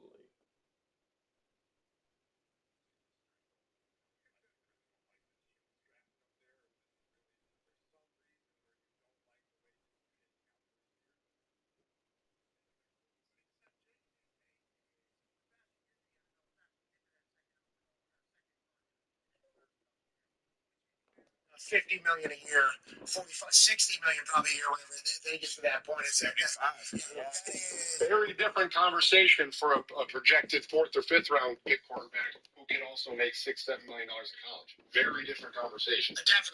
Definitely. But did you leave early, Jage? Yes. This guy's a dog, dude. Smart man. Hey, you didn't leave early, right? You played 4 bowl games, if I recall. Yeah, I played all 4. Yeah. Jage said, first, second round. Have they seen me jump? This is 80% luck. 40% big team saying that you jumped. I mean, A, it's your dream. B, the body's only got so many years in it, man. You've got to take advantage. He's 20. He's very young. Now, granted, which would mean he'd be so young getting to a second contract. But what we've seen over the past, it feels like, guys who have more ball experience in college have seemingly had better transitions into the NFL, which is maybe the most important thing of this entire conversation. Yeah, we have seen that as of late. Jaden Daniels, Bo Nix come in with a ton of reps under their belt, played in different systems, different coaches. They come in and have that success. But I'm kind of with JJ. If you're at the top of the draft, you have an opportunity. Obviously, you can go back to Oregon and do your thing there, but we've seen quarterbacks, even like a Sam Darnold or Baker Mayfield, get figured out maybe on their second or third team. So get in the NFL, develop there, make your money there, and then hopefully at some point, if you're good enough and you believe in yourself and your work ethic, you'll get it done. But yeah, it's not much higher you can go in the draft. Go and get that money. Now, granted, we are in an era where Trey Lance's name will get brought up. Obviously, didn't get to play a lot of football because of COVID and everything like that. Anthony Richardson didn't get to play a lot of ball. Who knows what his contract goes to? And I'm not saying Dante Moore hasn't played more ball than those guys. He certainly has. But it's like it feels like the reps show up now. And maybe this Oregon run will help them. But, yeah, number 2 overall is Tom, what is the thought? Did we think he was coming back? I think immediately after the game, I thought he was coming back just strictly because of emotions. Like, that can't be how this year ends and everything like that. But then as you kind of drift away from it, you wonder how many business people are getting into the conversation. So for him to return, it does feel like he's completely bought into Coach Lanning, what Oregon can do. I guess we should have expected that. Yeah, I didn't know what he was going to do, and I was in the camp of the, play. I might mess around and beat the Bills when we play later in the season. Just to be petty. That have been there for a while. And, I have no idea how much money Oregon is shelling out for Dante Moore and also to get Raiola to agree to be a backup. That's got to be insane. But when I saw their top 4 defensive linemen who were all supposed to go to the NFL draft all decided to stay, it kind of, in my mind, was like, oh, maybe this is a team thing. This is hey, we just got embarrassed. Hey, we're coming back for one more year to do this the right way, kind of like Ohio State did 2 years ago, or last year, sorry, excuse me. So I thought there was a decent chance that he would end up staying, but then the Raiola thing kind of threw a curveball. But I'm not completely shocked. This may be a slightly cynical outlook, but it's just reality from having seen situations happen to them. I haven't faced the Jets a second time either. You have to also weigh the risk and reward of the situation and what you can possibly lose in addition to what you can possibly gain. And I've seen so many times a guy going into a contract year where he's set up for the biggest extension possible, and then all of a sudden, it might even be in the playoff game, the last game of the season, he gets hurt, and now all of a sudden, he's not getting the extension he thought he was. And as a player, I know that everything about it sounds right. This is awesome. You're going back to school. This is awesome. He wants to. Might have to take my rookies out of the game and actually put my starters in.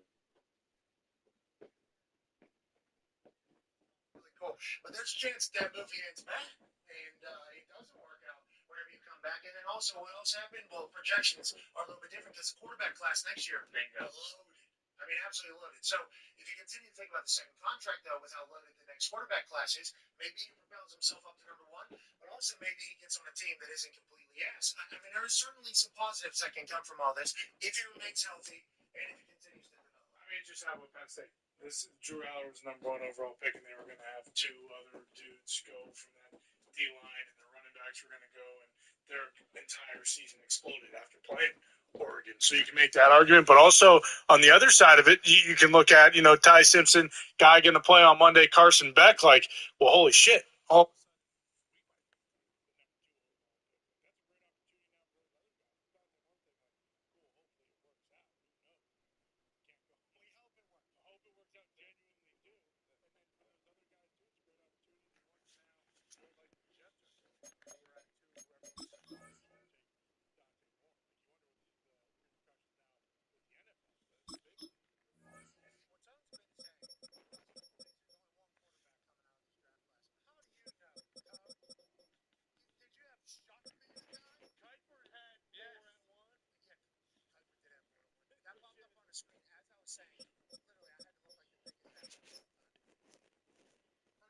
Mendoza is generational. I'm going to say, and then they pop up on the lower third. Mel Kiper Jr.'s projected draft. Number 1, Dante Moore Jr. Number 2, Fernando Mendoza. I'm like, all right, Mel Kiper.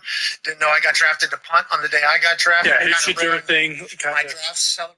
Damn, I guess I already have played the Bills twice. Loves ball, so we will certainly stick with it. But I was so confused on what he was seeing versus what I was seeing. And Fernando Mendoza being 6'5", 230. And then, watching him just be methodical on this offense. And then they talk about his work ethic and how he's able to do things. And he's having beers with the boys, which I don't know if Mel Kiper Jr. is holding his high regard as I hold it. Especially when people are calling him AI. D-Buck asked him a question. He gave an answer, and D-Buck said, that's what an AI would say. D-Buck thinks he's a robot. He gave AI. Wait, the Broncos isn't in the server anymore?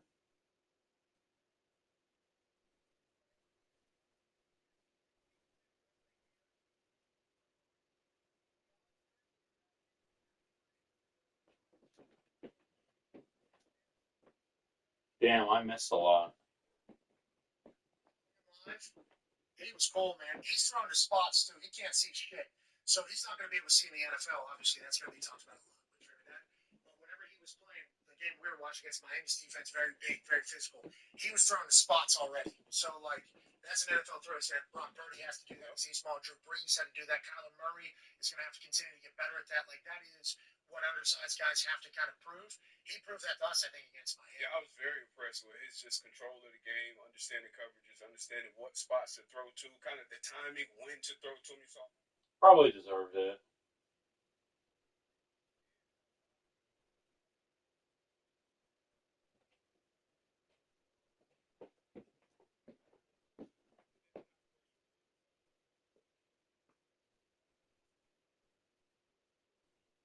Mississippi trying to get that extra year, but if he were to come out and be like a mid.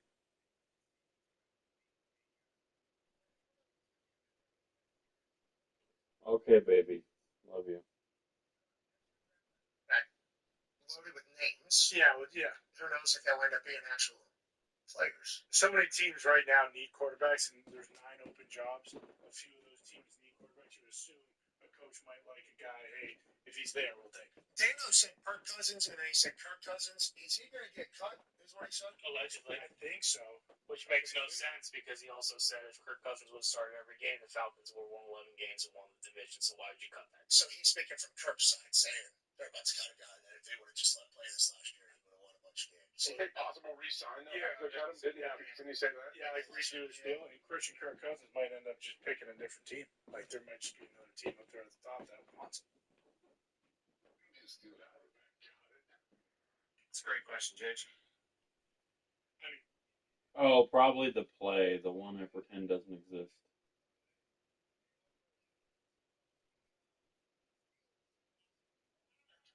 Bill High. We seen Will. Will's good. I liked Will. Will's big. Will's got moxie. Will's got a lot of celebrations with teammate. Oh, the Fantastic Beast. Never mind. He's throwing an NFL ball. I don't know how he is with an offense. I don't know any of that shit. But I just know that Will Howard as quarterback feels like a guy that could be the guy.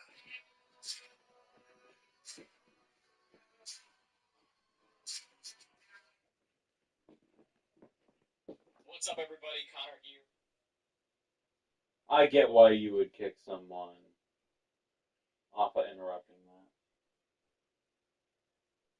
Or the expected or potential number 2 pick in this draft, quarterback at Oregon, will go back to school for the 2026 season. So Dante Moore passes on this draft, assuming gets a massive NIL deal to go back to school. Still a lot less money than you get for being the number 2 pick in the NFL.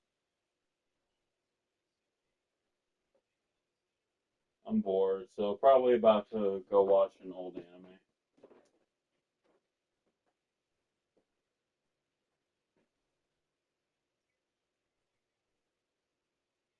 Little opinion, right? So the news of this, of course, the obvious, with Fernando Mendoza expected to go number 1 to the Raiders, the door is wide open for what the Jets do with the number 2 overall pick. I think if Moore was in this draft, there were expectations that, I've talked about maybe the dream scenario was trading at a 2 to 3, 6, somewhere not too far out, and just stockpiling as many picks as you can. But realistically, and even asking around this and getting a feel, there was a very good chance the Jets were not going to be able to pass on Dante Moore at 2 with their current quarterback situation, even if they felt the need to sit him most of the 2026 NFL season. They probably would have taken him, stashed him on the roster, put a veteran quarterback plan in place, and then maybe you would have saw him down the stretch of the season, but it would have been a developmental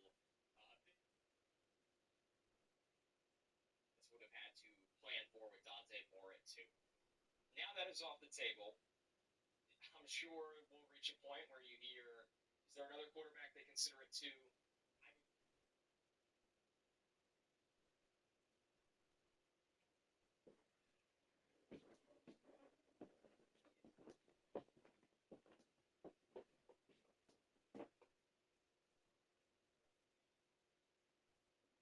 I hadn't decided if I wanted to go like old school and go rewatch like Yu-Gi-Oh or Dragon Ball or something.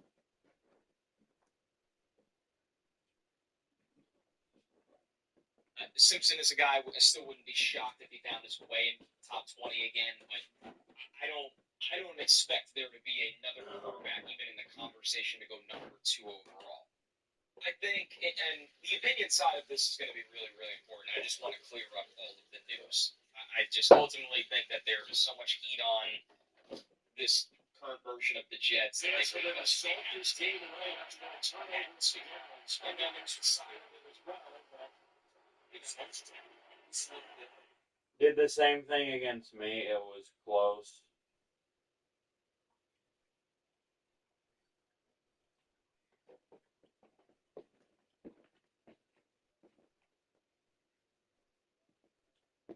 I have him in another league, and even at a 70 overall, he breaks like 2 to 3 tackles a run.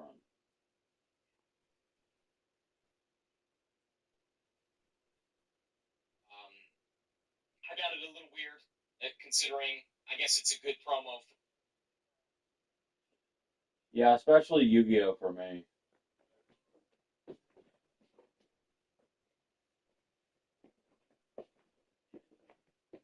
And I think a lot of people watched it, Jets fans included, and they were a little puzzled by how it was delivered. But once again, to each their own. And now let's get into a lot of the opinion of it, right? I think the first thing to start with is, and I see this as a common thought from a lot of Jets fans, and I understand it, and it's not code. Were the Jets saved from themselves?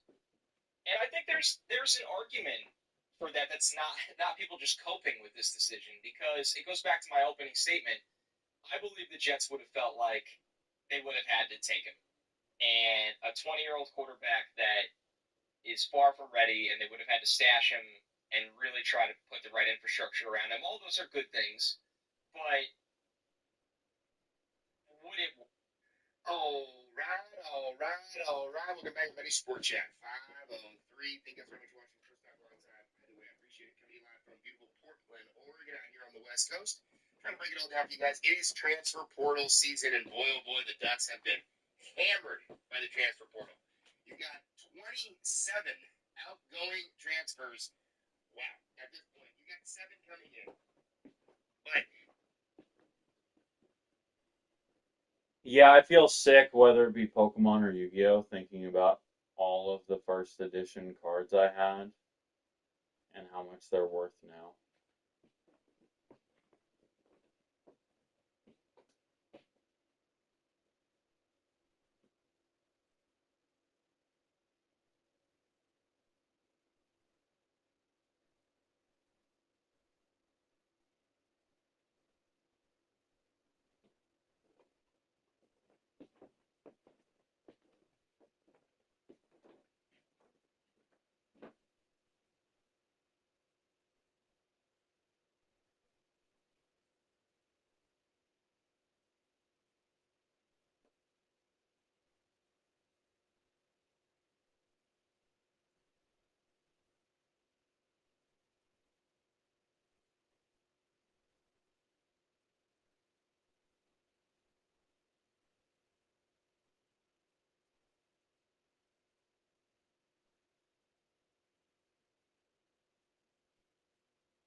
I buy the games, I play them, I beat them, and then I never touch them again.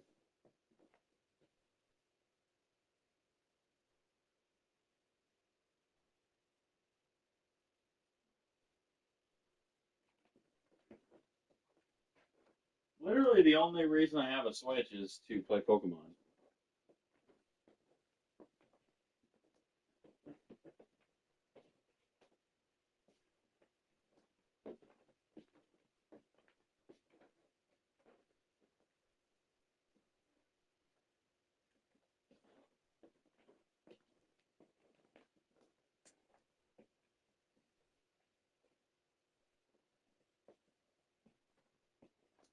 I was never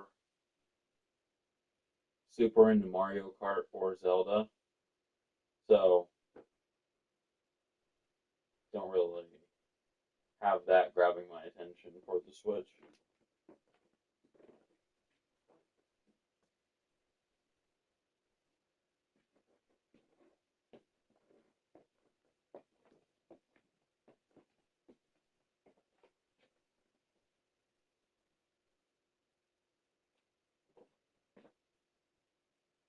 I think I had a Zelda game when I was a kid,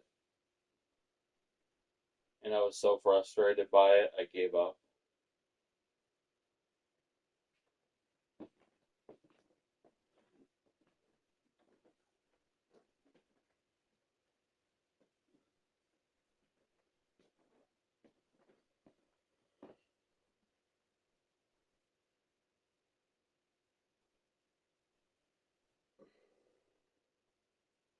And you guys be talking about the Marvels game? I need to get that.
You're basically losing what becomes an entire recruiting class. I mean, 90 scholarships and you're losing 27 guys. That's a significant amount.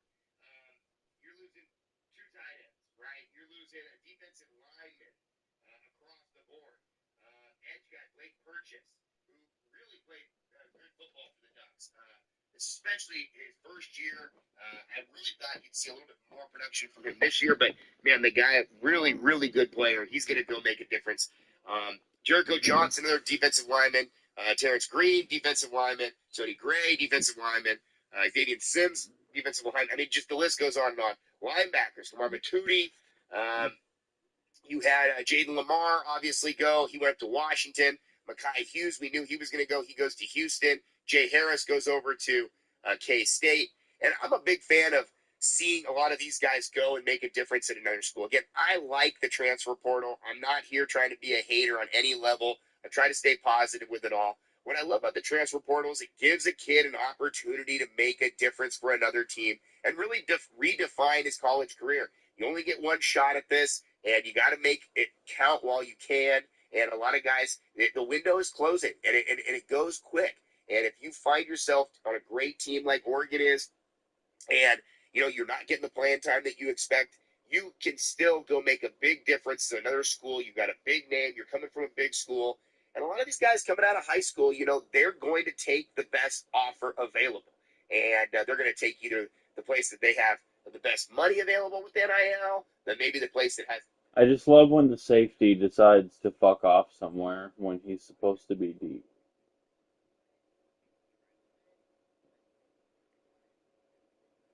Dude needs to go visit his girlfriend in the stands or something. Who knows where the fuck he went.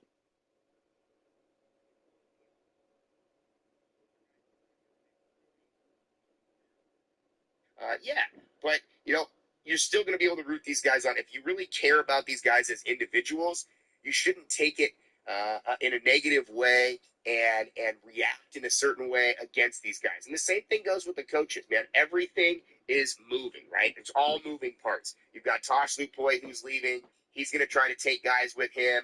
You've got Will Stein leaving. He's going to try to take guys with him.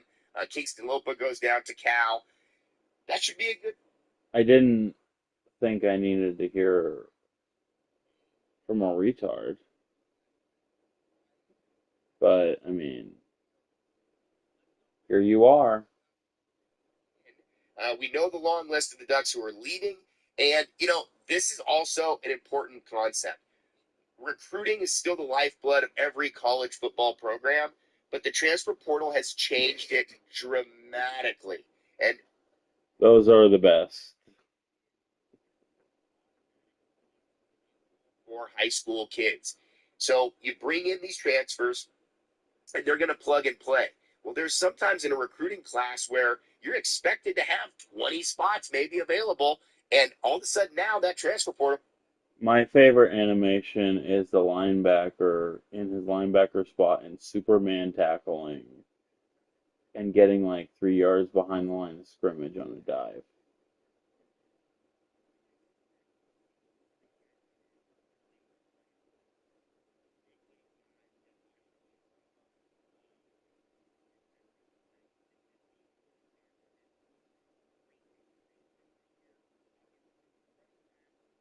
Two freshman running backs were phenomenal this year, and then, of course, Decorian Moore.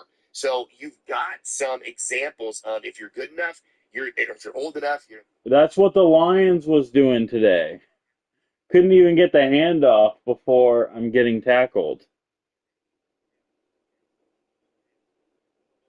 Williams, the fourth, he comes from Baylor. Safety, you're always going to need safety help. You're always going to need. Like, okay, Superman. Like to run a variety of different packages on the back end of the defense, but you know that this is a team that likes to use their safeties in the run game, likes to bring their safeties up. Don't think of him going to the NFL. He had a good year this year, and you would expect the same from them. Quite Burch is a guy who comes in from Minnesota, who's been played very good football for them. You would expect him to improve at Oregon. Both those guys are safeties. Both those guys can make a difference on day one. Of course, Dylan Raiola is going to be the name that everybody's going to focus on because he's the quarterback.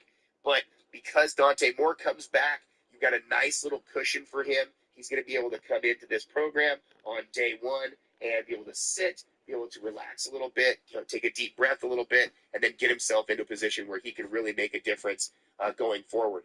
Michael Bennett, offensive tackle from Yale. Again, I haven't broke down too much of the Yale tape, but, a guy who's big, who's ready to go. And everybody needs offensive tackles. Everybody needs offensive linemen in general. Andrew Olish is a guy, a tight end from Penn State. He could be able to be a contributor right away. Of course, you got. You're getting my immediate and raw reaction to this. I am still perplexed and shocked by this announcement. Ladies and gentlemen, boys and girls, hope all of you had a great Wednesday. Hope all of you having a great week. If not, hope this video can make it a little bit better. And man, oh man, I was working on a completely different video for you guys, but this breaking news just came out, and we got to cover it. I bumped it up to priority number 1, and that is no other than the news about Dante Moore. We're going to talk all about that. We're also going to have multiple videos today. I promise as soon as we get done with this one, I'm going back to work on the original first one that was supposed to be uploaded earlier. But we got to cover this. I want to get this out ASAP because this is the more important breaking news. We also got an update on Michigan star running back, former Alabama star running back, 5-star recruit Justice Haynes, and where he's heading. And last but not least, our third topic, Lane Kiffin. Yes, the guy who's already getting 2 quarterbacks in the transfer portal just got a 3rd quarterback. Kiffin, what are we doing? 3 quarterbacks in the portal? I've seen a lot of wild stuff with the transfer portal, but I think this is a first. I can't remember if I've ever seen a school, a coach, go after 3 quarterbacks in one offseason. Really interesting stuff there. I don't have time to waste. You don't have time to waste either. Extremely busy, so without further ado, let's just get straight into it. Hey guys, Editing Matt in the building. I wound up talking about this LSU situation longer than I wanted to, and the video was already really long itself. I know. I don't care about any of that, Pierce. Listen, all I care about is Solo. So tonight I want him.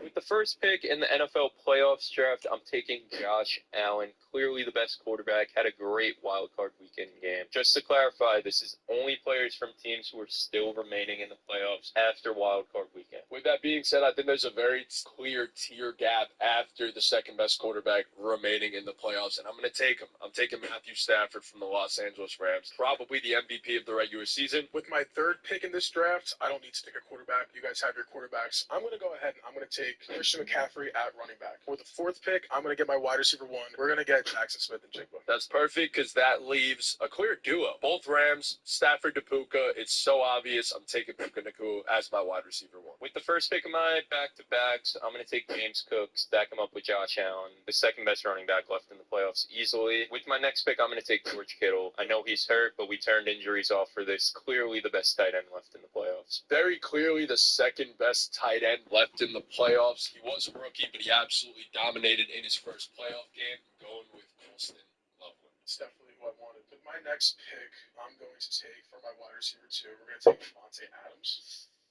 It's looking rough. I think I'm going to go ahead and I'm going to take Hunter Henry. I'm going to take him as my tight end. I think you missed out on one wide receiver. One very clear wide receiver, one on his team, one of the best in the entire NFL. And the fact that I get to stack these 2 guys together makes my team borderline unstoppable. I'm taking Nico Collins from the Houston Texans. To round out my team on my back-to-backs, I need 2 receivers. I'm going to go with Stephon Diggs as my wide receiver 1, and then Courtland Sutton as my wide receiver 2. To close out my draft, I still get a great running back. I think there's a clear tier gap after this guy. I'm taking Kyron Williams. My team is almost all Rams, and I couldn't be more happy about it. I'm going to close it out. We got Hunter Henry for the stack. Got a touchdown in the wild card game.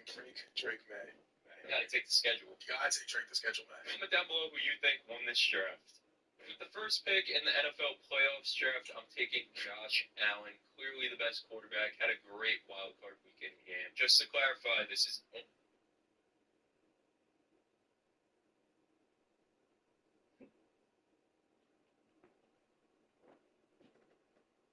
only players from teams who are still remaining in the playoffs after wild card weekend. With that being said, I think there's a very clear tier gap at Yeah, she's 34.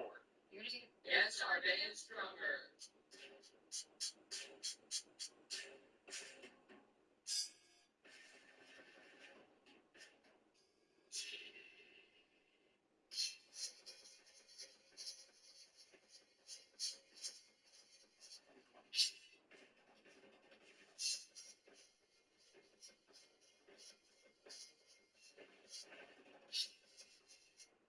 our band stronger.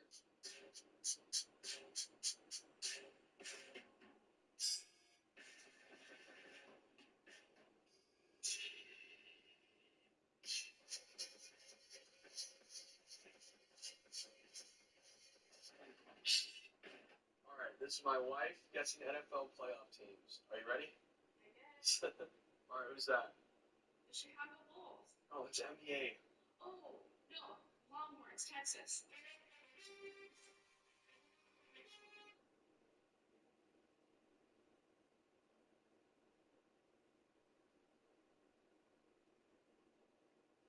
Yeah, that makes sense. I get it.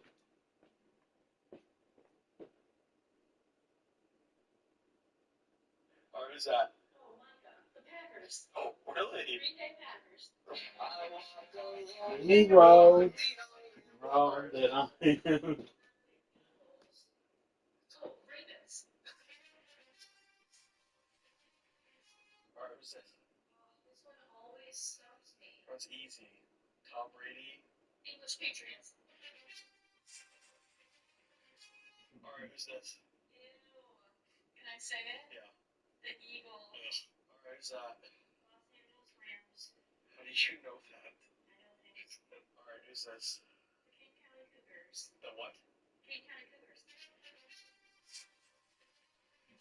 Last one. Oh, the Cowboys. Duh. Yep. Wait, I thought they never play in January. Bro.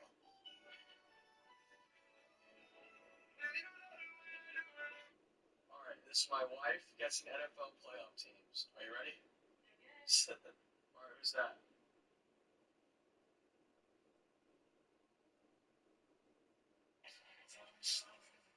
Duh.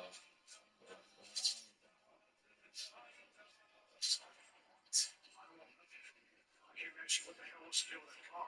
Too close. Too damn close. Did you see the driver? I didn't see the driver. I can guarantee you, later on tonight, I'll take it out. Christian, don't you think I'm going to see a match?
Simply Purple 2026. I'm going Run Key.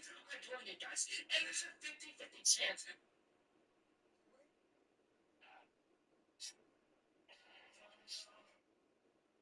All right, this is my wife. You're just here for the Oregon news. So due to all of that, I'm taking the LSU segment out of this video and uploading it in a video later.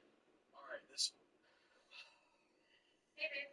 What's up, man? Can you fix the shower head, please? Yeah, I'll do it later. Thank you. Hey. What? Did you fix the shower head yet? Yes, I'll do it soon. Give me a second, okay? The hell? Whoa! What's going on here? You did this all on your own? Yeah, I figured Cowboys fan, you'd never change it. You'd just talk about how good the old one was.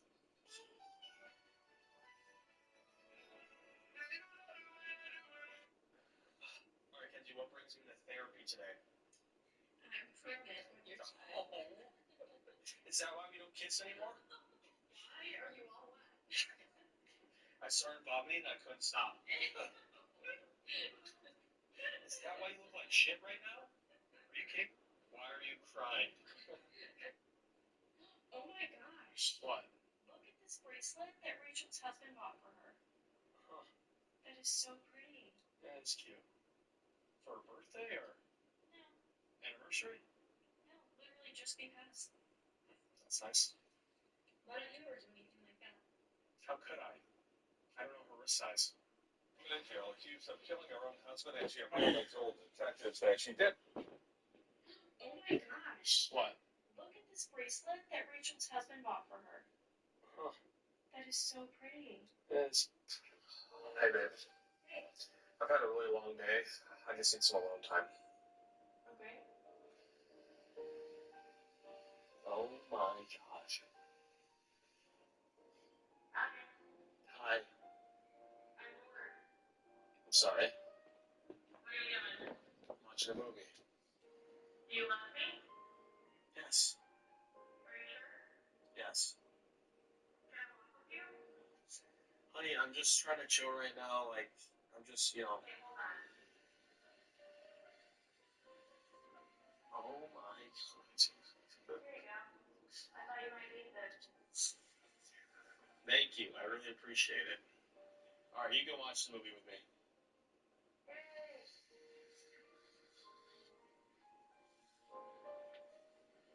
Wait, I'm confused. What's going on in the movie? Oh.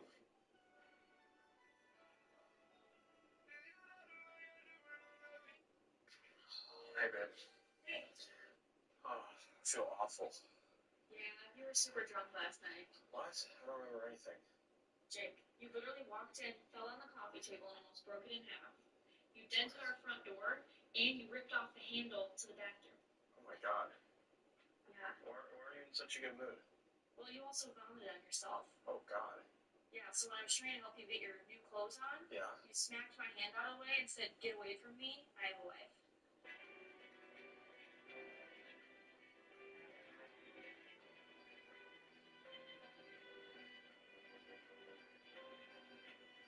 So I took my girl out tonight. Vibes were high, drinks were flowing. And then she asked me this. Okay, so question. We check the leave. Hey, babe. So I took my girl out tonight. Vibes were high, drinks were flowing. And then she asked me this. Okay, so question. We check the leave. I'm gonna answer first, but then you don't answer.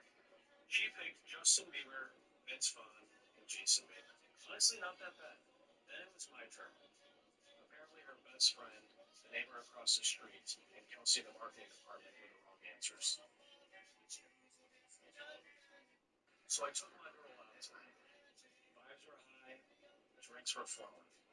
And then she asked me this. Okay, so question. We check the leave. Hey, babe. Hey, how's your time with the boys? It was good. Actually, Rick is getting a divorce.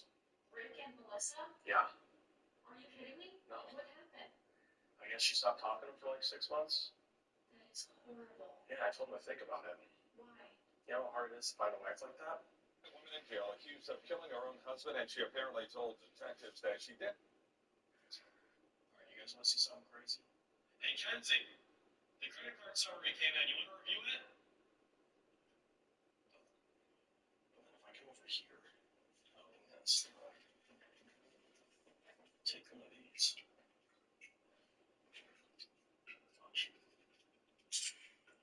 What was that? What are you doing? Alright, you guys want to see something? Really? You're drinking again? Oh, you're playing video games again? You're going golfing again? You're eating again? Today, a woman in jail accused of killing her own husband, and she apparently told detectives that she did.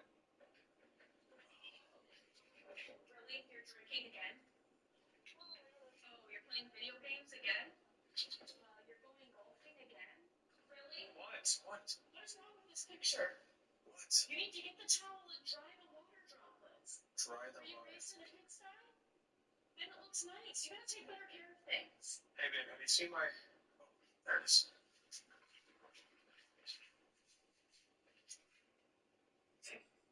What? Really? What? What is wrong with this picture? What? You need to get the towel and dry the water droplets. Dry the Were you water. raised in a pigsty? Then it looks nice. You gotta take better care of things. Hey, babe, have you seen my... Oh, there it is.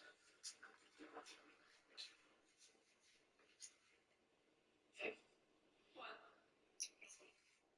Really? What? What is wrong with this picture? What? You need to get the towel and dry the water droplets. Dry the Were you water. raised in a pigsty?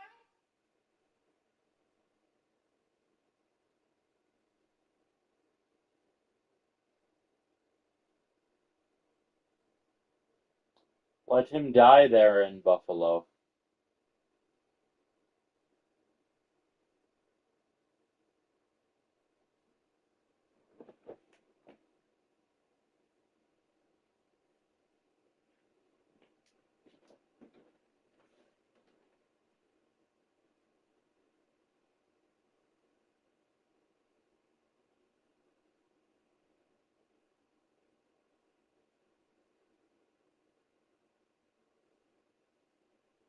Good, no one wants that cancer on their team.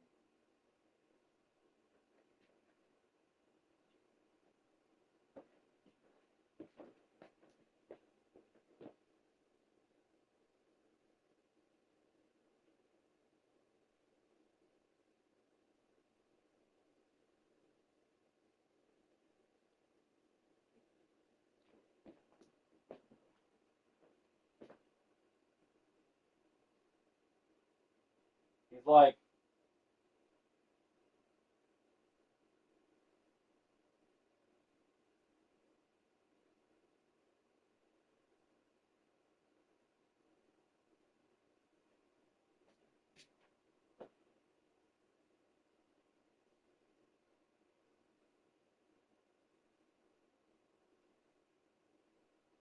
as problematic as Antonio Brown, but without the CTE.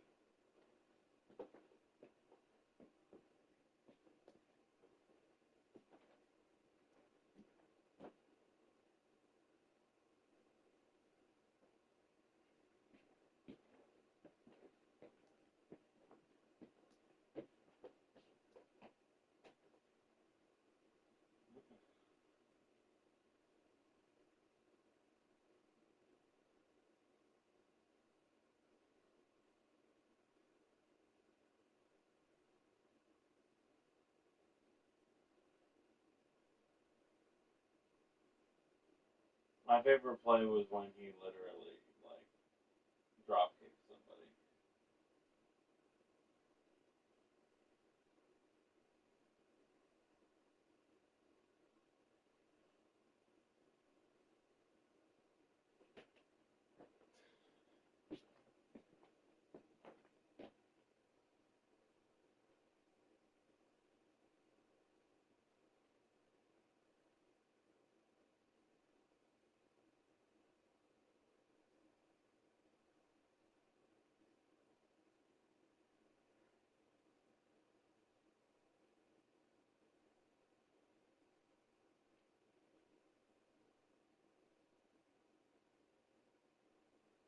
I think you were better today.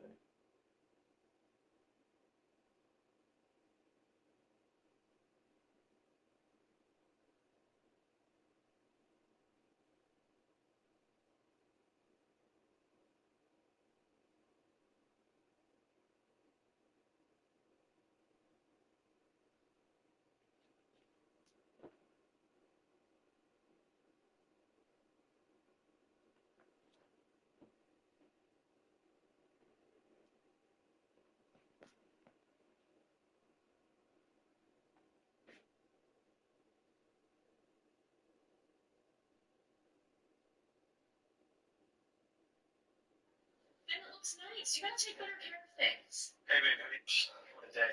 That was such a fun party, though. So glad we went. I know, me too. It was kind of weird how that clown was there, though, you know? You know? What, how did you... What the fuck? What a day. That was such a fun part. I'm gonna go to the store. Do you need anything? Yeah, can you give me some tampons? Yeah, I got you. Thanks. Oh, where you at? Here you go. What is that? Well, last week I told you to give me some smokes, and you came home with rolling paper and tobacco, because it was cheaper. So I figured if I have to roll my own, so do you. A woman in jail accused of killing her own husband, and she apparently told detectives that she did. I'm gonna go to the store. Do you need anything? What's wrong? What's wrong?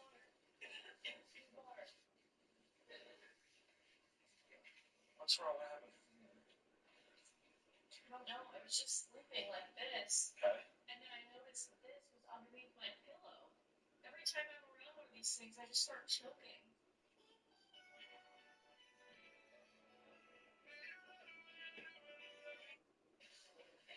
What's wrong? What's wrong? Hey, babe. You smell that? No? Exactly. Where's dinner? A woman in jail accused of killing her own husband, and she apparently told detectives that she did. I'm going golfing, and there's not a damn thing you can do about it. Excuse me? What? Who do you think you are talking to me like that? I'll probably have 6 to 12 beers, a couple transfusions, too. Oh, really? No, you're not. And come home around 12, 1 o'clock, maybe? Who are you right now? You don't get to just tell your wife what you're doing and not doing. We don't make all the decisions around here. You don't call the shots. We'll see you at 12. I'm going golfing, and there's not a damn thing you can do about it. So I guess Chris is going to ask Jess to marry him. Are you kidding me? That Yeah. is so amazing. He asked me what it's like to be married. What did you say? Not right now, I'm busy. Okay, damn. Don't walk away from me. What? You just told me you were too busy. Don't ignore me.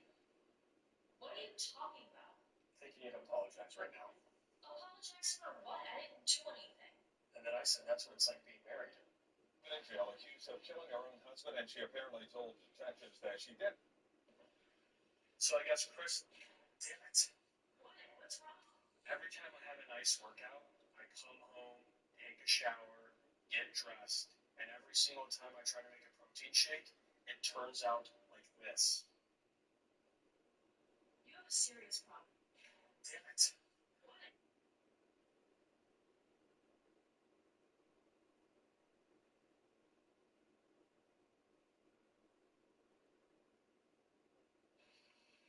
What are you doing?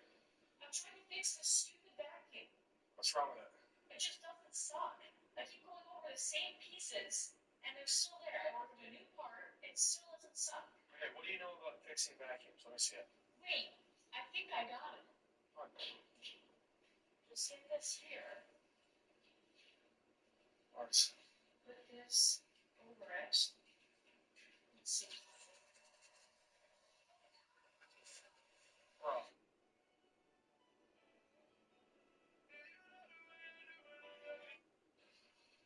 I can't believe how sick and twisted some people are. What is Oh that? my god, it's gonna rain all day, it's cold. Slowly left these little guys outside, didn't want to bring them in. There's gotta be 12 of them over there. Come here, maybe some. Oh god, they're too cold to even move. Oh my gosh. Yeah, I got you some.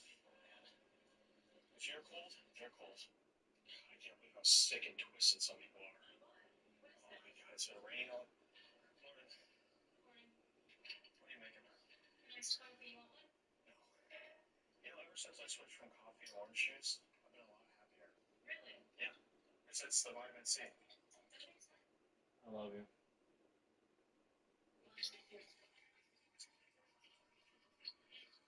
What was that? Morning. Morning. What are you making?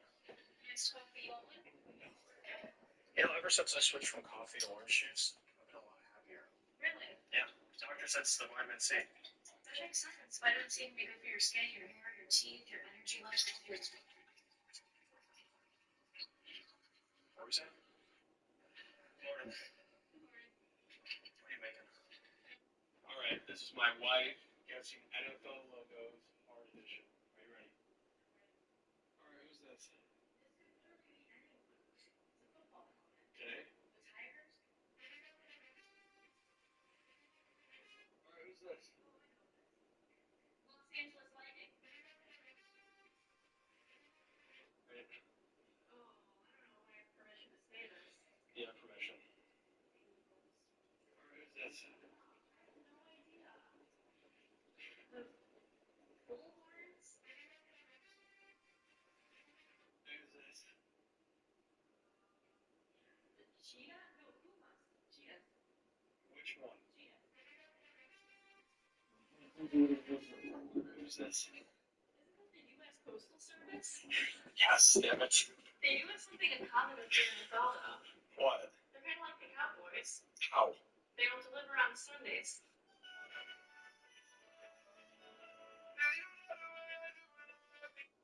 All right, this is my wife guessing NFL. All right, this is my wife guessing NFL logos. Are you ready? All right, who's this? The Birds. What? The Birds. The Birds. Yeah. All right, pretty hard. Who's this?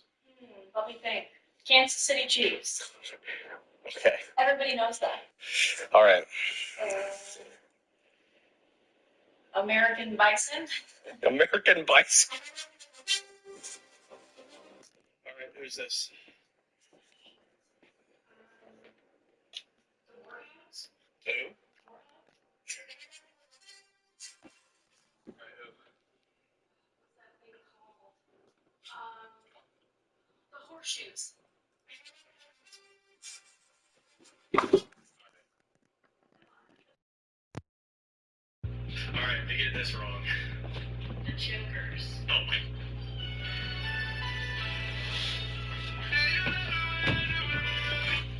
All right, this is my wife guessing NFL logos. Are you ready? All right, who's this? The Birds. What? Welcome home. Let's see that scorecard. Oh, wow.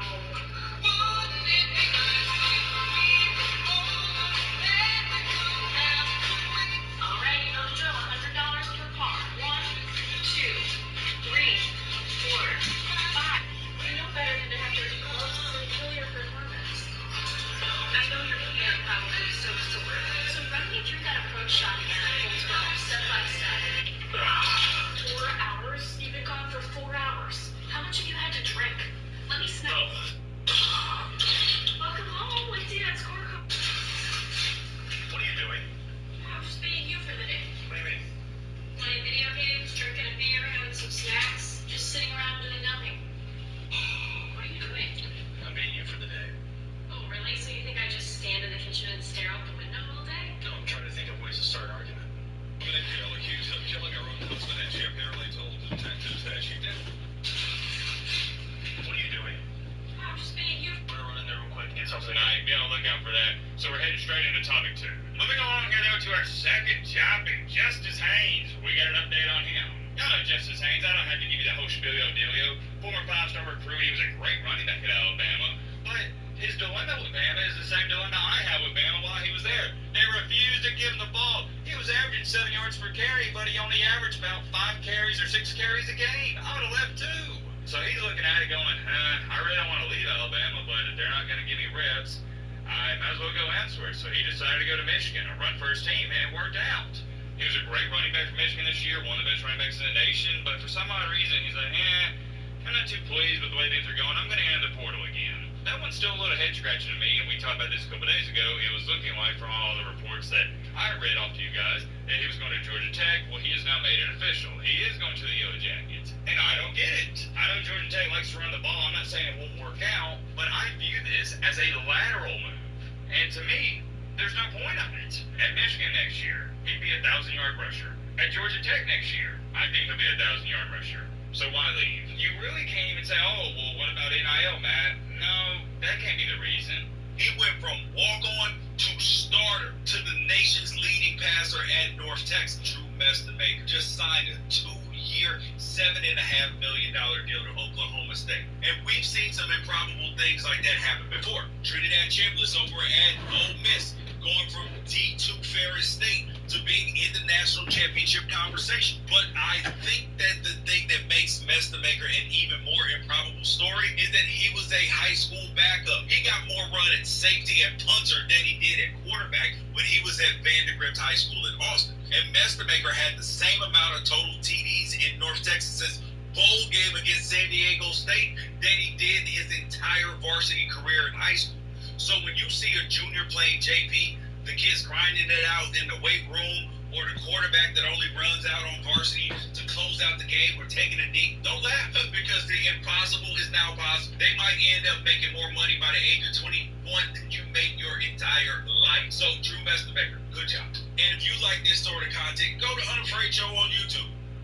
He went from walk-on to starter to the nation's leading passer at North Texas. Drew Mestemaker just signed a 2-year, $7.5 million deal to Oklahoma State. And we've seen some improbable things like that happen before. Trinidad Chambliss over at Ole Miss, going from D2 Ferris State to being in the national championship conversation. But I think that the thing that makes Mestemaker an even more improbable story is that he was a high school backup. He got more run at safety and punter than he did at quarterback when he was at Vandergrift High School in Austin. And Mestemaker had the same amount of total TDs in North Texas's bowl game against